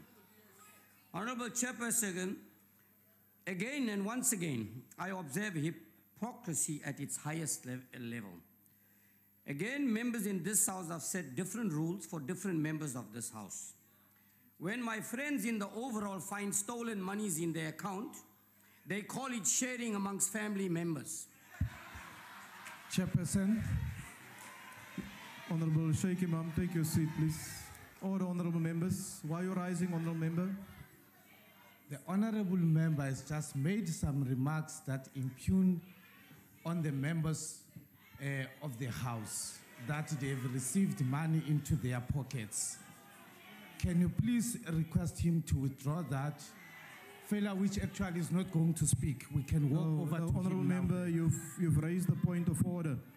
Let me just address this matter once and for all. Order, honorable members. Order. I'm fully aware that the debate today will bring to the fore many matters that are concerned to all of us. I do, however, wish to caution members to be circumspect in the manner that they address one another and members of the House, so that we do not fall foul of the rules that we have agreed to as a collective. Free speech is fundamental in the context of members' ability to represent people we serve and their interests, and as such, this privilege is afforded to members when speaking in the Assembly or any of its committees. This privilege is only qualified by the rules and orders that the Assembly imposes on itself in order to guide debate and to allow reasoned consideration of issues by members in an open and democratic manner. One such limitation on freedom of speech is that members may not impute improper or unworthy motives or conduct on the part of other members, nor may they cast personal reflections on their integrity or verbally abuse them in any way. While the rules allow us considerable latitude for criticism and differing from each other politically, it is incumbent on each one of us to treat the other in a manner befitting the dignity and decorum of this House, and indeed in such a manner that we ourselves would want to be treated should the roles be reversed. If such unsubstantiated accusations were allowed in general debate, they would undermine not only members in the performance of their duties, but also the House.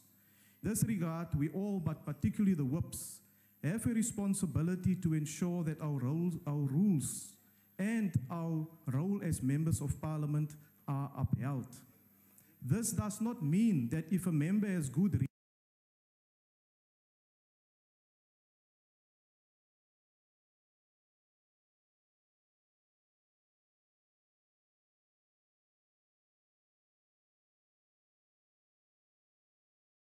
reason to believe another member or members have acted improperly, that they should not be and properly substantiated charge. It's thus inappropriate and in contravention of the rules for any member of this House to cast aspersions on the character and the integrity of another member without doing so through a substantive motion. Honorable Sheikh Imam, you must withdraw that remark. Honorable Chair. No, I'm busy with a ruling here. Take your seat, please. Just recognize me when you're done with him. Take please. your seat. Honorable Sheikh Imam, will you withdraw that remark, Thank you, please? Chair. I'll withdraw. Thank you. Now, Chair. Honorable Sheikh Imam, I see the Honorable Tlohama has asked to be heard. Why are you rising, Honorable Member? Honorable Chair, for the last 3 years, we've been singing pay back the money. When the president, Honorable former president Member, was what coming here. is the point of order? No, what I'm saying is that the way we treated the former president, we must do it to Honorable Fred Shah. Honorable Member, that's Because not that is a his point. brother. That is his brother. No. When I just sit Honorable down, Member, that's not the point of No, order. no, no. Honorable Chair. Will you take your seat, when we are please? bored His here, brother pocketed 16 million Honorable of Member, the poor people take in your Venda. seat. His brother Honorable Member, is you are like refusing Duduzane to Zuma. take my ruling. So Take your listen, seat. Honorable Chair. I'm switching off your microphone Honorable now. Chair. Take your seat, Honorable Tlohama. I didn't give you permission to address the House. You are on the speaker's list. You will have a chance later on to participate in the debate. Honorable Sheikh Imam, will you continue, please? Thank you, House Chair. Chair, I have a concern. There is no doubt that Honorable Shivambu admitted that money came into his account. So that is not in dispute, Chair. Number two, Chair, there's what is not in dispute. Honorable Sheikh Imam, will you take your seat, please? Honorable member, why are you rising? Chairperson, the speaker on the podium is misleading the House. No. Honorable member, Chairperson, yes. the VBS report by the senior counsel makes no reference to any member in this House. And if the honorable member has any contrary information to that of the senior counsel, Mutau, on the so-called VBS haste, I think he knows where to. Thank you, honorable member. Take your seat. Please. Honorable Sheikh Imam, I read a lengthy ruling for this matter, and I would request you to desist from repeating the same thing that you said before the ruling was made. It's going to make the debate very difficult if you continue in that manner, and I want you to be mindful that the remarks that you are making is unparliamentary and you must withdraw it. Honorable Sheikh Imam. Thank you, Chair. I withdraw. Thank you. Honorable Sheikh Imam, will you now take your seat? I want to recognize the honorable member. Thank you very much, Chairperson. I was also confused because you just take us through the rules and you apply the same rule when you are protecting Sheikh Iman when he stole a salary of a poor person Honorable in his member, constituency. now, honorable Police member, were looking for him here, honorable but member, you go an extra mile and take protect your him. seat. Honorable Because member, as a member of parliament, when he stole a salary honorable of a member, poor kid there, you must withdraw that remark. you also protected Honorable him. member, you must withdraw that remark. The same applies to you. Okay, what I withdraw applies to what? the Honorable Sheikh Imam applies to you. I'm going to remind you. Honorable Sheikh Imam. Order, honorable members. Honorable House Chair, no, Honorable House Chair, I rise on rule number 84. Honorable Hlengiwe, when he was taking his seats, he called Honorable Shimab there, honorable member there, that he is a thief. Can you withdraw? Honorable member, did you say that? No, I didn't say that, Chair. We'll check. I withdraw unconditionally, Take your but this seat. one we are going to Take meet him your in the seat, street. honorable member. We want that 5,000 that you Honorable stole. member, take your seat now. Honorable members, order. Order, honorable members. Let's continue with the debate. Honorable Sheikh Imam. Thank you, House Chair. When you try to stop your staff from stealing taxpayers' money, then you are called stealing. When others take the money and steal the money, then they say it's not theft, it's taking. But anyway, that's the understanding of it is. Honorable Chairperson, what happened in terms of the VBS is very, very loud and clear. This was well planned. It was initiated by more than just one or two people from the bank. It also included many political people, political influence people from different political parties. There is no doubt about that at all. And I think what is very, very important, I saw the SIU and the Hawks outside, I saw SEPs here. Maybe they should start from now, coming and taking away anybody that is implicated and deal with them rightfully. Because you cannot come here and tell us that somebody else is stealing, and when it affects you and you, then you have a different rule and a different law for that. Everyone must be treated, like my colleague said at the end, everybody must be treated equally before the law. Now, Honorable Chairperson, let me go further, Honorable Chairperson. Honorable Chairperson, the amount of money that was taken away, and that in terms of what I have identified and established in terms of the reports, a very great percentage of that went to a particular person by the name of Brian Shivambu. Now, Brian Shivambu, Honorable Chairperson, in my understanding, was an ordinary person having a spaza shop. And then next thing you find, he gets a 16 million rand coming into an account, which goes into an account of a brother of his. And then they say, no, this has got nothing to do with that at all. When a report comes from a person with integrity, we must now go and re-look at that report to see whether it is true or not true when you are implicated. Honorable Chairperson, the National Freedom Party, there's only one way to deal with this. Take all these people and put them behind bars and throw the keys your away. time is because now they are expired. stealing. That is all what they are doing of taxpayers' money, the poorest of the poor. The next speaker is the Honorable Kwankwa. Order, honorable members. Well, thank you very much, House Chair. Look, ladies and gentlemen, this is what happened here at the VBS Bank is extremely embarrassing and scandalous. We should not turn this into an ideological debate because it is not. It's one case of people who looted a bank and stole monies that belonged to the poor.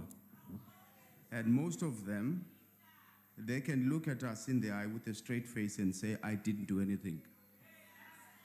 But I find it very strange that the African National Congress did not know what was happening there, even though its president borrowed money from the same bank to pay back his money. So the ANC didn't know. Treasury didn't do anything. The South African Reserve Bank also saw what was happening there, but they decided to turn a blind eye. But I think I didn't pay daily so if the shoe fits, wear it. Order, honorable members, order.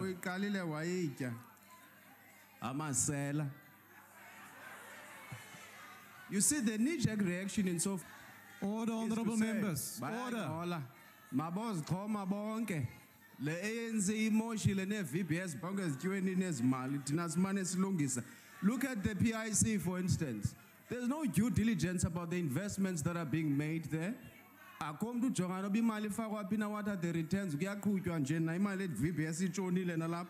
To call on the law enforcement agencies, we always say that South Africans like that. We go on TV and say everyone who's found guilty of this has been found guilty must face the full might of the law. But people have been opening cases and nothing happens to them. About allegations against you. So what do? Do you resort to the knee-jerk reaction to say save the bank so that what's going to happen? There's no culture of accountability in the ANC. You will save the bank like we've been saving SOEs, and then what happens? There's impunity. No one will be arrested. People will just continue to loot state resources, continue to steal taxpayers' monies, and then after that, there'll be a culture of impunity. No, firstly, there must be accountability because we can even talk about saving the bank. Save the bank for Mobani, Amasela. The next speaker is the Honorable Groenewald. Order, honorable members. Honorable. Order, honorable members. Order. When you steal,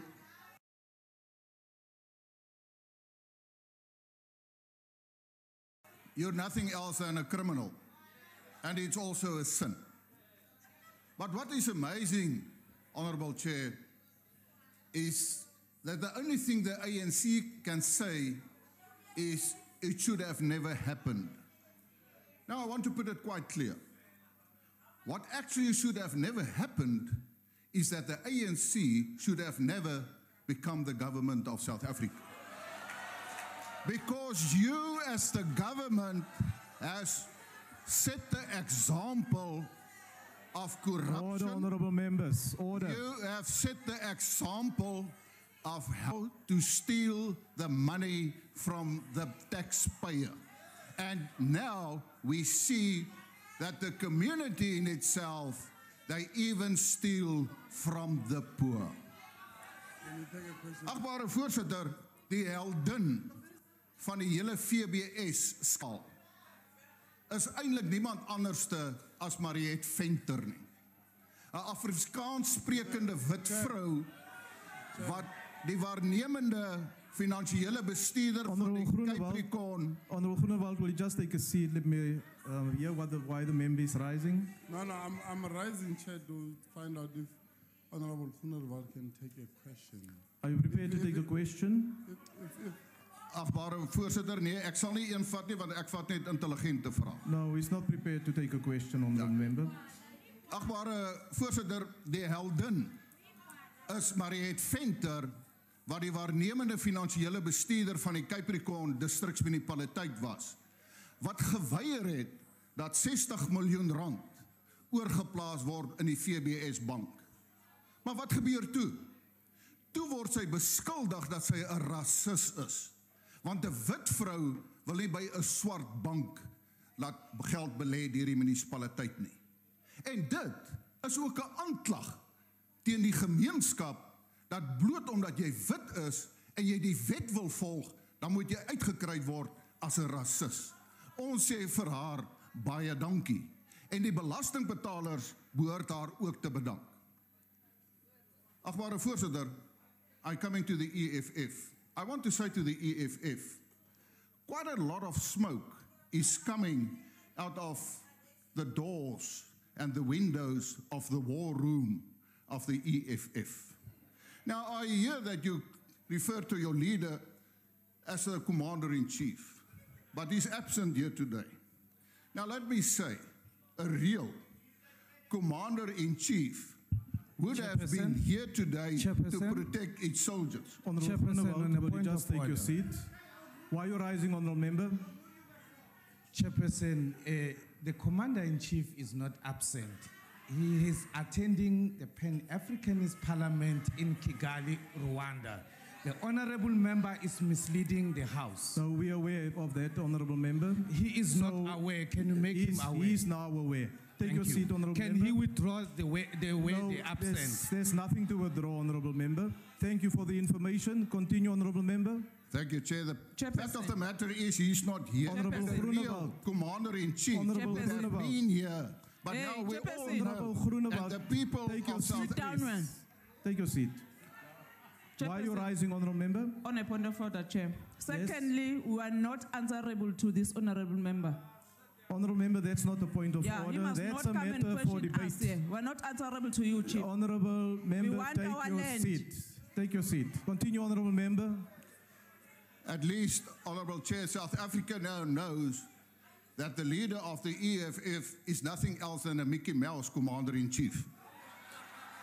Let's solve this problem very easily.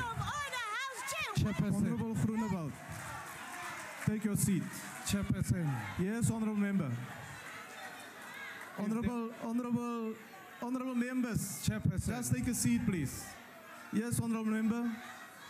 If Mr. Groenewald wants us to get to insults, I think we are more capable than him. Can you please just tell him to withdraw that so-called Mickey Mouse Commander-in-Chief? Otherwise, he's not going to talk. And Honourable we can make Member, him not to talk. Take your seat now. Thank you. Just tell him Honourable that otherwise Groenewald. we'll come there for him now. Honourable There. Member, we don't take your fear seat. him. He's useless. Honourable Member, take your He's seat. very useless, man. I'm switching off your mic You now. think we Honourable Member, take your seat. I've switched off your mic. Honourable Groenewald. Order. Order, Honourable Members. Order. Honourable Groenewald, you were here earlier when I read a lengthy ruling in terms of respect to one another. Can we maintain that, please, and not allow ourselves to be lured into a situation where we start throwing insults to one another? I want you to withdraw that remark, please. With respect, Honourable Chair, he is, and I will not withdraw that. Honourable Member, since you do not want to withdraw the remark, can you leave the podium, please? That man is wanting to be moved. Honourable Member. Honourable Chair, may I address you on this matter? Honourable Groenewald. Yeah, may I address you? Yes, you may. Thank you, Chair. Chair, this is the National Assembly. According to the Constitution of the Republic of South Africa, there is only one Commander-in-Chief in this House, and that is the Honourable President of the Republic of South Africa. No one else can be a Commander-in-Chief. Honourable Groenewald. Order. You have refused to withdraw the remark. Can you now leave the podium, please? I will do it with honour. Thank you. The next speaker is the Honourable Lokota.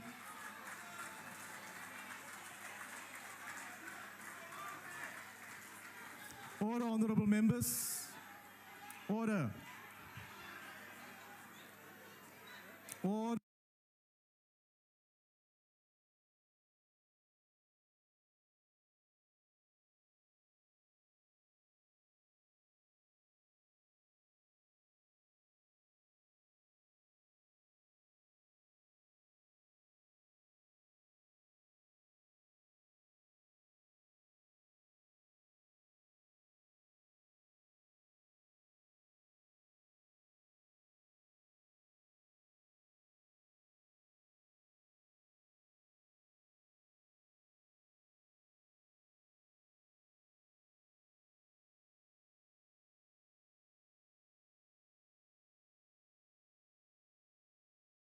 on the right of the member of the podium to address the House if you are so noisy.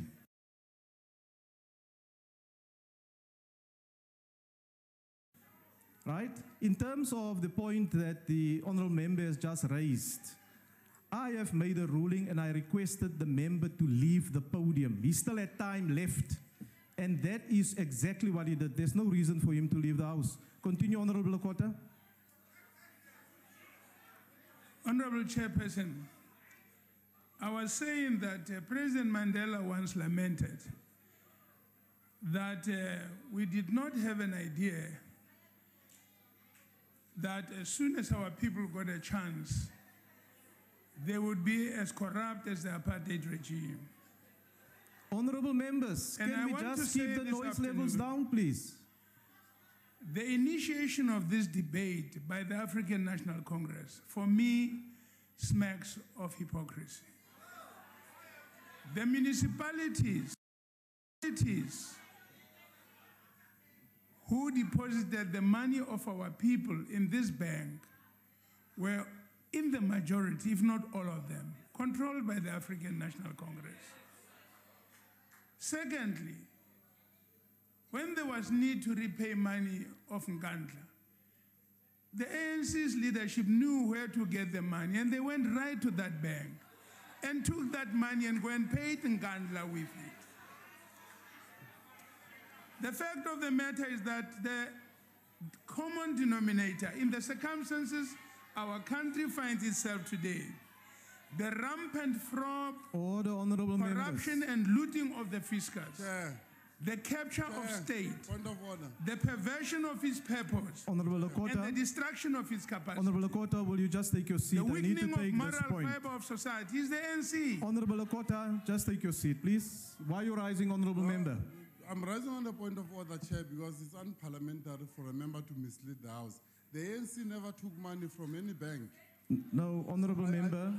Fortunately, I didn't say Honourable that. member, honourable member, please take your seat. The sad thing about it is the once proud liberation movement is now compromised and corrupted beyond redemption. And I really don't want to debate long. Everybody's been reading about this whole thing. The important thing is the following. The suggestion that I hear being made that criminals who perpetrated a crime be given a chance to correct their own crime, that is unknown in human history. You can't have something like that.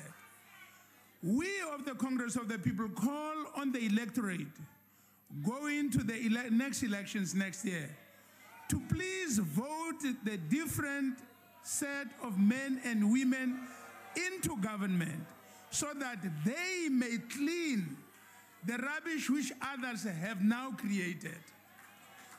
Only if South Africa wants to make a fresh start, it must remove all of those who are responsible, who have been managing and mismanaging this thing that has caused our country to be where it is. We want a better future for our children, for our great-grandchildren, and so on.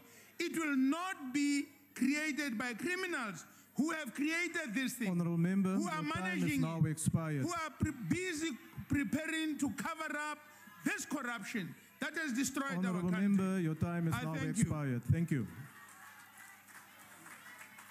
The next speaker is the Honourable Swart.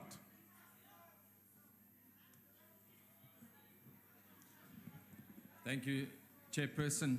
Chairperson, the ACDP is shocked and appalled at the brazen fraud and theft at VBS Mutual Bank. Yet another scandal. We are almost exhausted by one scandal after the next after the next. The great bank heist, compiled by Advocate Terry Matoa with the assistance of workmen's attorneys. At what cost? Revealing this investigation into VBS Bank. Now, it reports almost a 2 billion rand theft, and the consequences have been dire. 94 bank employees have been retrenched. Some municipalities have lost almost 1.2 billion. Honourable Swart, will you just take your seat, I'm please? sorry to disturb the member there. Honourable Swart, take your seat, please. I'm sorry to disturb her. Why are you rising, honourable member? Chairperson, there is that man there. That man, I don't know his name. No, I want Order, to say honorable this. members. This is the House of Parliament here. Yes, what is the point of order? He's threatening me. Not that I'm terrified of him, but he's threatening me. Honorable Now, member. If that young man thinks that he can do anything, he can try it. Honorable members. Honorable members. Order. Honorable members, let us not engage in behavior that. Order, honorable members, let us not engage in behavior and say things that infringe on the decorum of the House. You can make your point without threatening or making other gestures to other members. Continue, Honorable Swart. Thank you, Chair. Worst still is that law-abiding customers, many Order, honorable members, and vulnerable, have been robbed by an institution they put their trust in. Thousands are at risk to lose their savings and stokvel money. And it is disgraceful that ANC mayors and officials and high-level political employees and appointees facilitated this. Allegations also be made against Mr. Brian Shivambu, and these are just as disturbing. And we heard Mr. Shivambu of the EFF today, and there's a saying that says, he protesteth too much. Waar daar 'n rookie is daar 'n vlam. So we need full investigations into these issues. Perhaps the scariest part of this is the dysfunctionality it has revealed in checks and balances, in the auditing firms, and of course its executives, to flagrantly break and breach the Municipal Finance Management Act is absolutely disgraceful. And so we have this word that we now use, consequence point of order, management. Chairperson. Consequence management. Yes. Honorable Swart, there is another point of order. Yes, Honorable Kubisa, why are you rising? Ngicela ukuyibeka ngesizulu sihlalo ngoba ngibona inqindi ka Honorable Mkhaliphi ibheka ngapha ngakithi imi kanje angazi kwenzekani sekusithukile lapha. No, honorable member, it can mean a lot of things. Don't feel threatened. Take your seat, please. It's okay. Continue, honorable member. Chairperson, but I have a book in my hand. I don't know why I'm harassed by the NFP. Can you protect me, Chairperson? No, maybe you caught his attention. Take your seat. It's okay. You can discuss it outside. Continue, Honorable Swart. So what do we understand by consequence management? Consequence management, and we say, yes, the funds must be recovered. Those perpetrators must go to jail. But the SIU and the Hawks, they're not even able to investigate the state capture yet. Here we are saying go after VBS Bank. They are overworked. They are totally overworked. So consequence management is a misnomer unless we give those asset forfeiture units extra funds so that they can do their work and we can recover those funds. We need additional action, but when those agencies are underfunded, it is unfair to expect them to do the work when they are still investigating issues from 10 years ago. An honourable member earlier said, yes, we say law enforcement agencies must do their work, but they are totally overworked. We need to accept responsibility for lacking oversight as Parliament and not exercising correct oversight over these institutions. So yes, we need to recover those looted funds. We need to compensate the VBS customers, and everyone must face the full force of the law. But let's give our law enforcement agencies more power and more resources so that we can effectively have consequence management. Honourable Minister of Finance, I thank you. Thank you, Honourable Member. The next speaker is the Honourable Mania.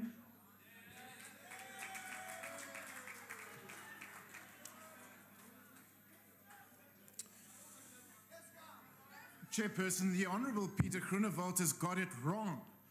The commander of what has now become known as the EFTs is not a commander-in-chief, he's a commander-in-thief. Now, Chairperson, the ANC... Order, Chairperson. The ANC... Order, Chairperson, you must sit down when I call an order. You don't know the rules. Sit down. Yes, Honourable Member, why are you rising? Yeah, but Chairperson, you can't... Honourable Mania, take your seat. Sit down. Thank you, Chair.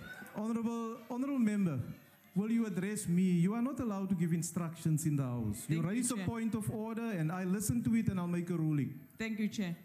Chairperson, can you also tell this person to withdraw his remarks? Because this is an insult to our president of EFF. Honourable we member, cannot take your allow seat. him just to dance on top of our head. He is nothing Take here. your seat, please. You are nothing. Honourable Mania, you must withdraw that remark. Honourable Chairperson, House which Chair. remark would the Honourable House You honourable know member what like me remark to you were withdraw? making, Honourable member. Will Is you it withdraw it? the EFT or commanding in Honourable House Honourable member, you must withdraw the remark. I withdraw. Thank you. Honourable House Chair, Honourable Mania, take your seat. can- What's your point of order, Honourable member? can I kindly address you, Honourable House Chair? In terms of what rule, Honourable member? In terms of the ruling that you have just made now, it is happening for the second time. Honourable Holnevat never mentioned no name. Honourable member, Never mentioned no name. So in other Honourable words, member, take your seat. It's quite clear who the members are referring to. Please take your seat. Continue, Honourable member. Chairperson, now the ANC calling for a debate on corruption is rather like King Herod calling for a debate on child safety. Because at the end of the day, it is the black, green, and gold of the governing party that is at the center of the grand bank heist at VBS Mutual Bank. We know that the kingpin of commissions was Danny Msiza, who was the provincial chairperson of the governing party in the Limpopo province. And we know that this debate is just a desperate attempt to divert attention away from the governing party in the grand bank heist at VBS Mutual Bank. Now, Chairperson, we now know that the VBS Mutual Bank Honourable was Mania. turned. Will you take your seat? Honourable Sheikh Imam, why are you rising? Chair, I'd like to know if Honourable Mania will take a question. Honourable Mania, are you prepared to take a question? No, Chairperson, I only take The sensible member is questions. not Thank you. prepared to take a question. Continue, Honourable member. Thank you, Chairperson. We know that the looting scheme was greased by fixers paying commissions to secure municipal deposits, greased by directors paying bribes to buy silence, and greased by auditors benefiting from facilities to cook the books. The victims of the grand bank heist at VBS Mutual Bank were, of course, the poor depositors, stockfells, and burial societies who entrusted their savings to VBS Mutual Bank. The final report on the grand bank heist at VBS Mutual Bank, prepared by Advocate Terry Matau, is a masterpiece of forensic work and of writing. The final report claims that the looting was hidden from view and that had the truth been told, the regulators would have been able to act and the looting could have been stopped. However, it is simply not true that the looting scheme at VBS Mutual Bank was hidden from view. The fact that VBS Mutual Bank was taking illegal deposits from municipalities was known and was in the public domain from at least the 14th of October 2016, which is more than a year before VBS Mutual Bank was placed under curatorship by the South African Reserve Bank. The National Treasury and the South African Reserve Bank did take action, sending an email to municipalities advising them that funds could not be deposited at VBS Mutual Bank. The effect, believe it or not, was this. VBS Mutual Bank tried to interdict National Treasury from engaging with municipalities and accepted R1 billion more in deposits from municipalities after receiving a warning from National Treasury. We have to be clear that the reason VBS Mutual Bank was placed under curatorship was because it was a scheme of looting that not only falsified financial statements, but also falsified reports to regulators with the knowledge of the external auditors. However, it appears in the end that National Treasury and the South African Reserve Bank acted too late, only clamping down several months after it became clear that municipalities were making illegal deposits at VBS Mutual Bank. That is why we need an independent inquiry into the action taken by National Treasury and the South African Reserve Bank after they became aware that municipalities were taking illegal deposits from VBS Mutual Bank. I thank you. Thank you, Honourable Member. The next speaker is the Honourable Deputy Minister of Finance.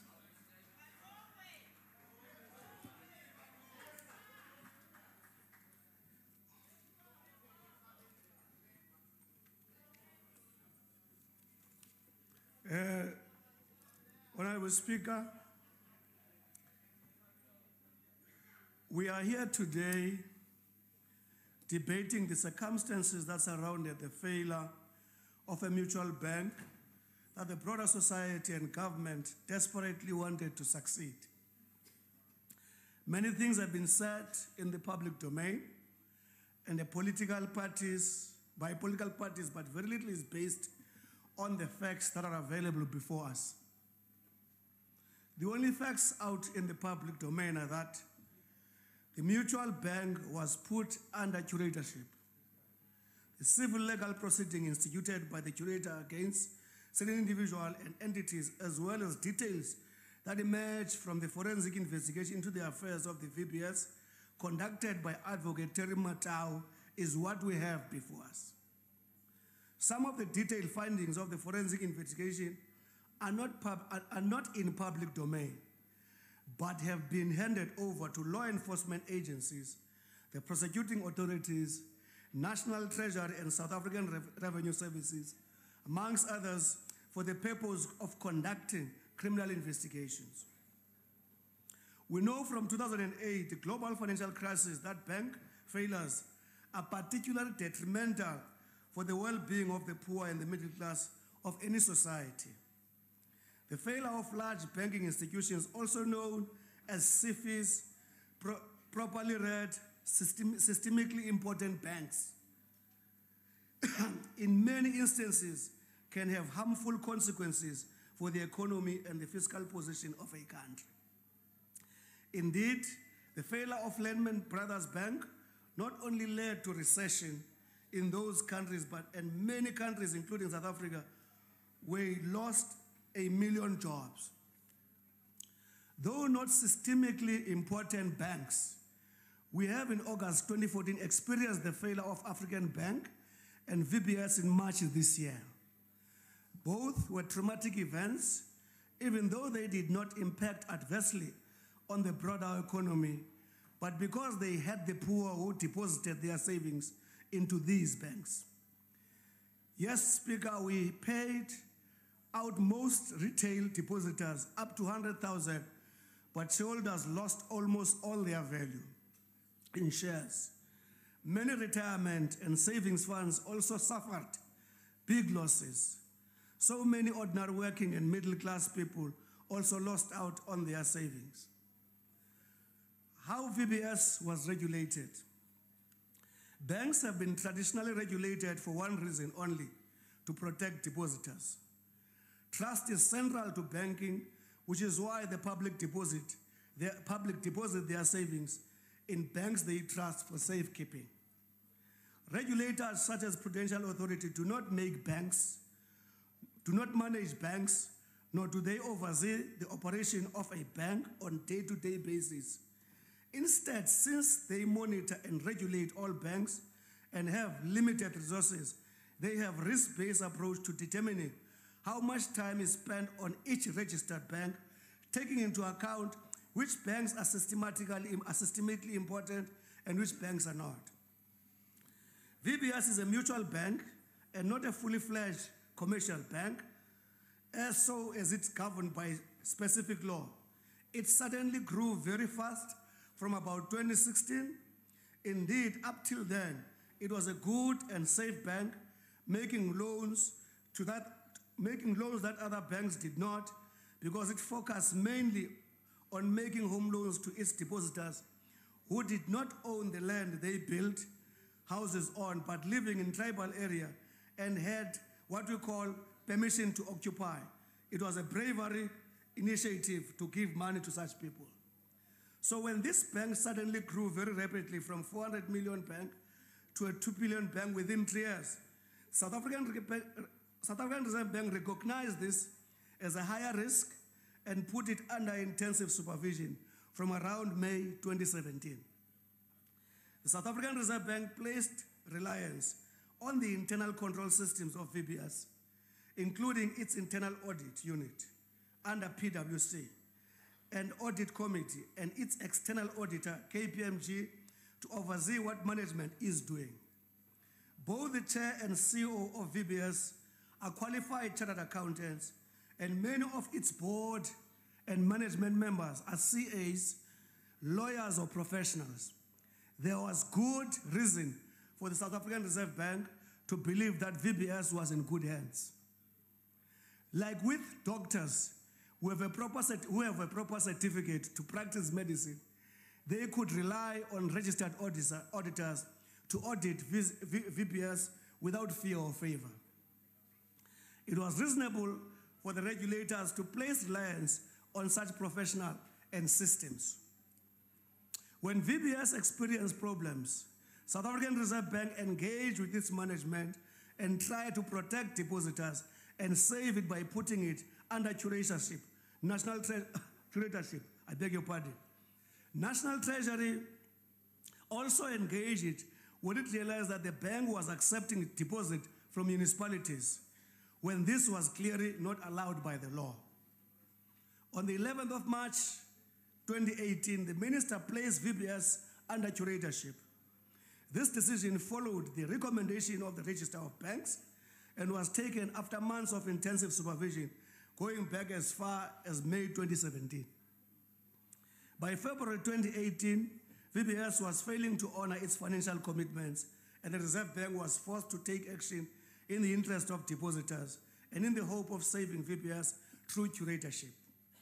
However, such action had been accelerated after the chair of VBS and Vele wrote an open letter to the register on the 9th March 2018, blaming the Reserve Bank and Treasury for the failure of VBS, rather than the looting that he led, and instead blaming a well-organized, powerful system which does not tolerate growing black banks and black excellence. And that black excellence is now, can be viewed as the results of Mutau's investigation. There's no worse manner to insult black excellence by allowing it to run a bank in this fashion. Because there's nothing black about this. This is criminality. This is corruption. This is theft. There's nothing black about it. There's no better way or worse way to insult black people than associating them with these developments. Blacks are better than that. The report, Mutau report on VBS, is the only fact-based report based on sworn statement from VBS managers and board members. It was made public by South African Reserve Bank on the 10th October 2018. This is the only report we can rely on at this stage. The report found that the chair of the Vele and VBS is the most central character in this whole saga and kingpin in the fraudulent Ponzi-type scheme. What the report found was that at least 53 persons of interest appeared to have received millions of rands in a manner deemed to be in an unlawful manner. The report finds that the leadership at VBS Bank was unscrupulous and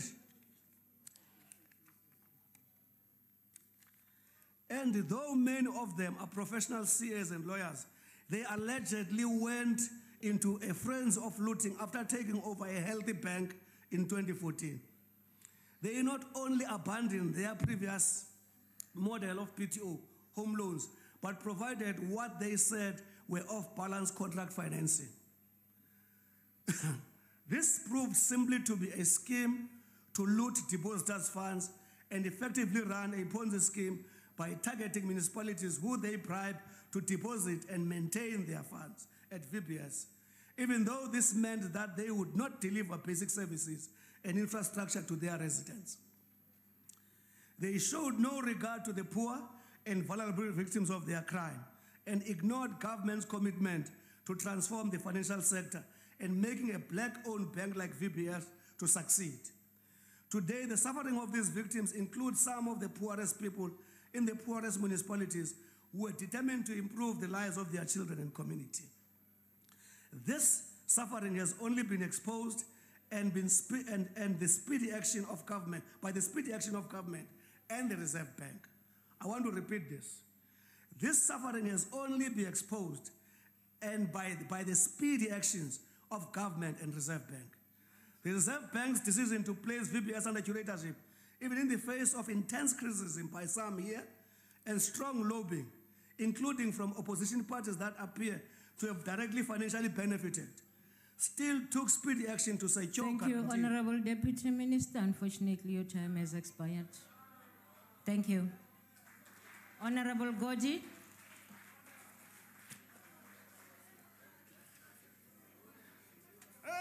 Can't believe it, eh? Honorable Goji, take the podium.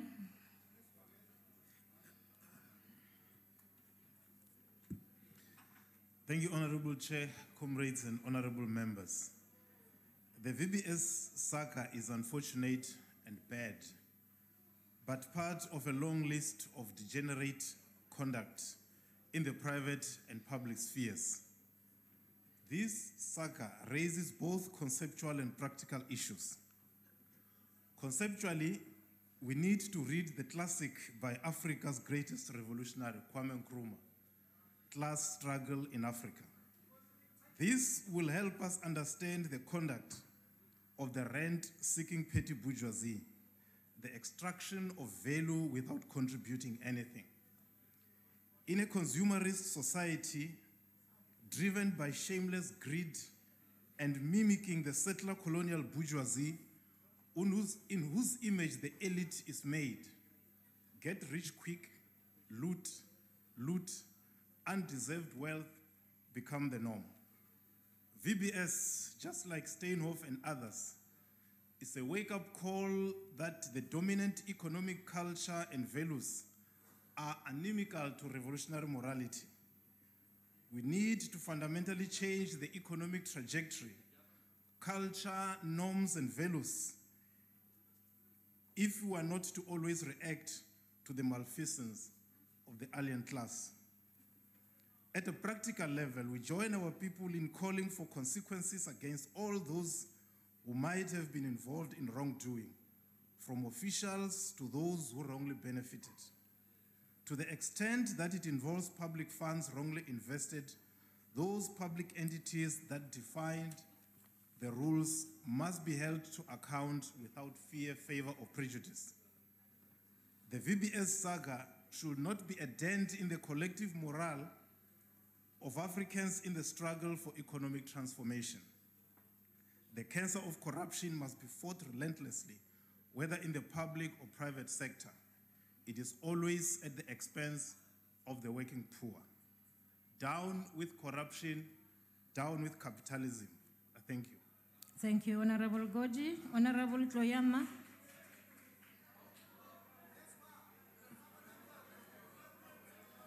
Thank you, Honorable Chair, honorable members. What is the difference between Brian Shivambo and Duduzane Zuma? We used to say, Babakaka Duduzane. Today we must say, Brataka Brian Shivambo. There's nothing wrong, thanks to the EFF. Honorable members, I watched with horror when the leader of the EFF trying to protect looters. I'm still recovering from the pains of his utter vanity. Honorable members, why do we have to blame Mr. Pravin Gordhan for bribing Shivambo's 60 million bonanza? Why do we have to blame Mr. Pravin Gordhan for the king who deserves his own people? Honorable Julius Malema, you are absolutely wrong. To the king, Honorable Mpepu, I want to say this to you. Wherever you are, you have betrayed your ancestors and your people. I advise you to resign as a king. Nothing is left in your conscience but only greed.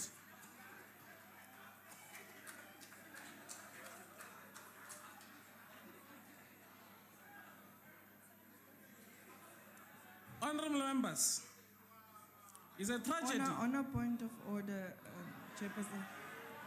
Sit, okay. Order, honorable members, order. Honorable, yes, honorable member. Extraordinary Chair, I won't give people platform that is irrelevant. Or, but this one I honorable need to member, what's attend your to. point of order? I just want to check with you how do you reside as a king. Honorable He's living member, in that's dream not world, a this point one. of order. I'm switching off your mic. Please take your seat. Continue, honorable. I want to apologize to the House and to South Africans that a brother of a VBS looter still have the audacity and arrogance to educate us while he failed to notice his brother's looting ways.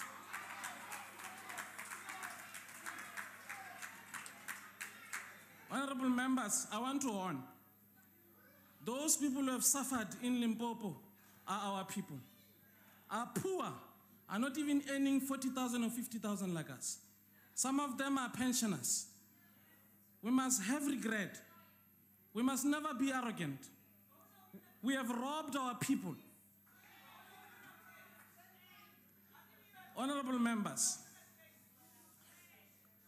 I agree that we must find a way of helping our people who have lost from these looters. But from this one, we don't want commissions. We don't want commissions. People must be arrested. People must be arrested. You know, it's just that I respect myself. When I came here, I told my family that I'm going to exercise citizen arrest. And I was planning to arrest Honorable Floyd Shivambu today. I thank you. Chairperson, can he come back to the podium? We want to raise a point of order.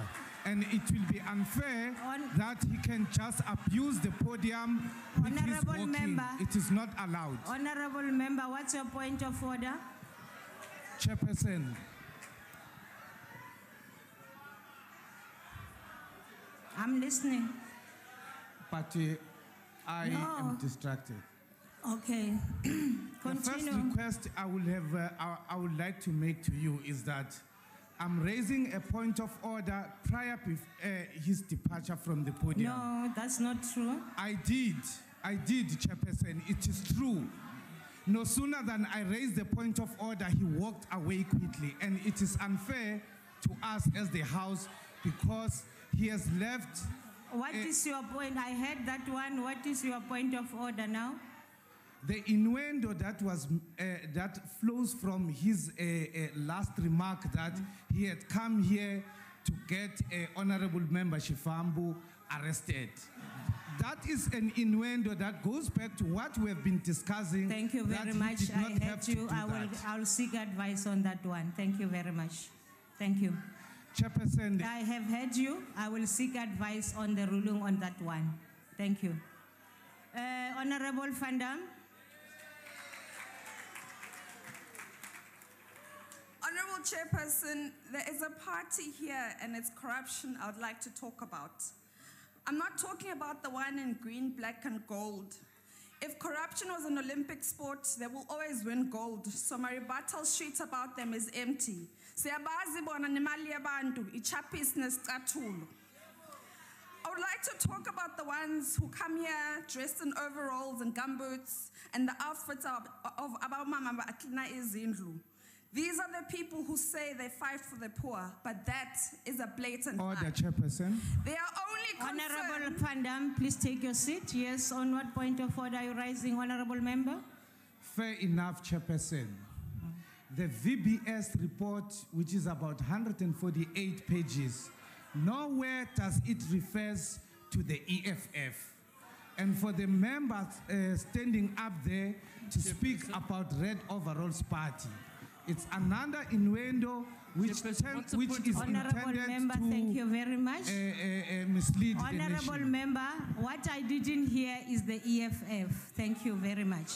Continue, But Honorable that Member. is a blatant lie. Their Chairperson, only concern is how to with fill due their respect. pockets until they're out. Honorable Van Dam, please take your seat. Yes, Honorable Member. I have not heard you on your ruling on my objection to the innuendo that the honorable You're member. saying it very right that it is an innuendo. You're saying it very right. There was no EFF. Thank you very much. Take your seat. Continue. Chairperson, there is Thank only you. one political party that is wearing red Okay. overalls. If you and that. insist, I will also seek advice on that. Thank you. All right. thank Continue. you. Okay. Continue. They are only concerned. Sorry. Honorable member, are you rising on a point of order? Yebo. What's your point of order? You Bengithi can sit, honorable member. Bengithi akakaxolise lo siswe ingubo eziblue. Honorable member. Okay, Honorable member. No. Mina noma thina la asiklini umuzi. Honorable member, We are please. not Azange akhulume ngawe ngiyaxolisa Uthi kulo. nabomama bagqoka Honorable ama- member, I'm going to zokusebenza. switch off your mic. That's not a point of order. Musukupapha wena. So what I'm saying is this Honorable members, is to honorable fill- members, please take your seat, all of you. Please take your seat. Honorable members, please take your seats. Honorable Fandam and Honorable Kaula, please. Nyankela, we are in a debate. This issue is a serious issue. Let's not play with words here that are going to hurt each other. Honorable member on the podium, please check your language. We are in parliament, we are governed by rules. Please continue. Where is my language? Their access to governments is an opportunity to see if tenders can be directed to their friends and family. Did we really think the corruption would end with on-point engineering? Did we really think the corruption would end with Ratanang Trust? In the same way, Mr. Jacob Zuma, Ubabaka Tutuzane, used his son to amass wealth through corrupt means, Uputiga Floyd did the same for his brother and his party. We simply cannot trust this party's point of forensic order. investigative skills, On a who they point of claim order, they've trained. Honorable member. On a point of You, order, Chair. honorable, yes, honorable member. Thank you very much, Chair. I just want to remind the member that we may have a council sitting in Johannesburg very urgently, one of those. And then secondly, if What's she your point thinks- of order, if she honorable? thinks the EFF everything, let her go and open a case as the responsible citizen. Thank you very much. Oh, sorry, she must stop blowing hot air here. Honorable member. Honorable Fandam, please listen to me. Thank you, ma'am. Thank you. Honorable Fandam, you cannot, we don't have any records in this house that says that Honorable Shibambu encouraged his brother. And that's what you insinuated. And I think you must withdraw that. I did not say that. You anyway. did. I did You not. did, honorable member. I'm asking you to withdraw. Please quote it back to me where I said it. Honorable member. Please quote it back to me. Honorable What member. I said was unparliamentary. Honorable member, are you now challenging the chair? Yes, I am. Honorable member. What did I say wrong? Honorable. Honorable member on the podium. Honorable member, I will go to the Hansard and I will listen to what you said, but I heard you correctly. Please refrain from doing what you are doing. House is used to being bullied by the EFF. Mina, angeke bullish EFF. I am not here on the EFF tickets. The seat of the chairperson is bullied by the EFF. Honorable and you member. talk to them. I will not. Honorable member. I would like. Honorable member, please take your seat. You are controlled Please by these take people. your seat. There is a point of order. Honorable member, please continue. Yes. Thank you, Chairperson. You correctly ruled that she must withdraw. So she must follow your order. She must follow the rule. I can understand ukuthi mhlawumbe akezwanga kahle ile khathi yakhe engacacile but withdraw. Honorable member. Listen. Honorable member, I didn't hear what you were saying now. Chairperson, I think inkinga kaFandam ukuthi ubhizi uba yithigele abantu Lalela-ke. yike fika la Uyadelela manje zonke wena. izinto angazizwa. Usuyadelela manje. Honorable members, honorable members, you are now getting excited and I don't want When we are that. going to No, vote just for saying the I'm going language. to rule on this matter. Please take your seats, honorable members. Madam Speaker. Honorable members, take your seats. Honorable member, I ruled because I heard what I heard. But a member has a right to say, I didn't say that. And what I will say is that I will listen to the Hansard. I won't force her to withdraw if she says that's not what she said.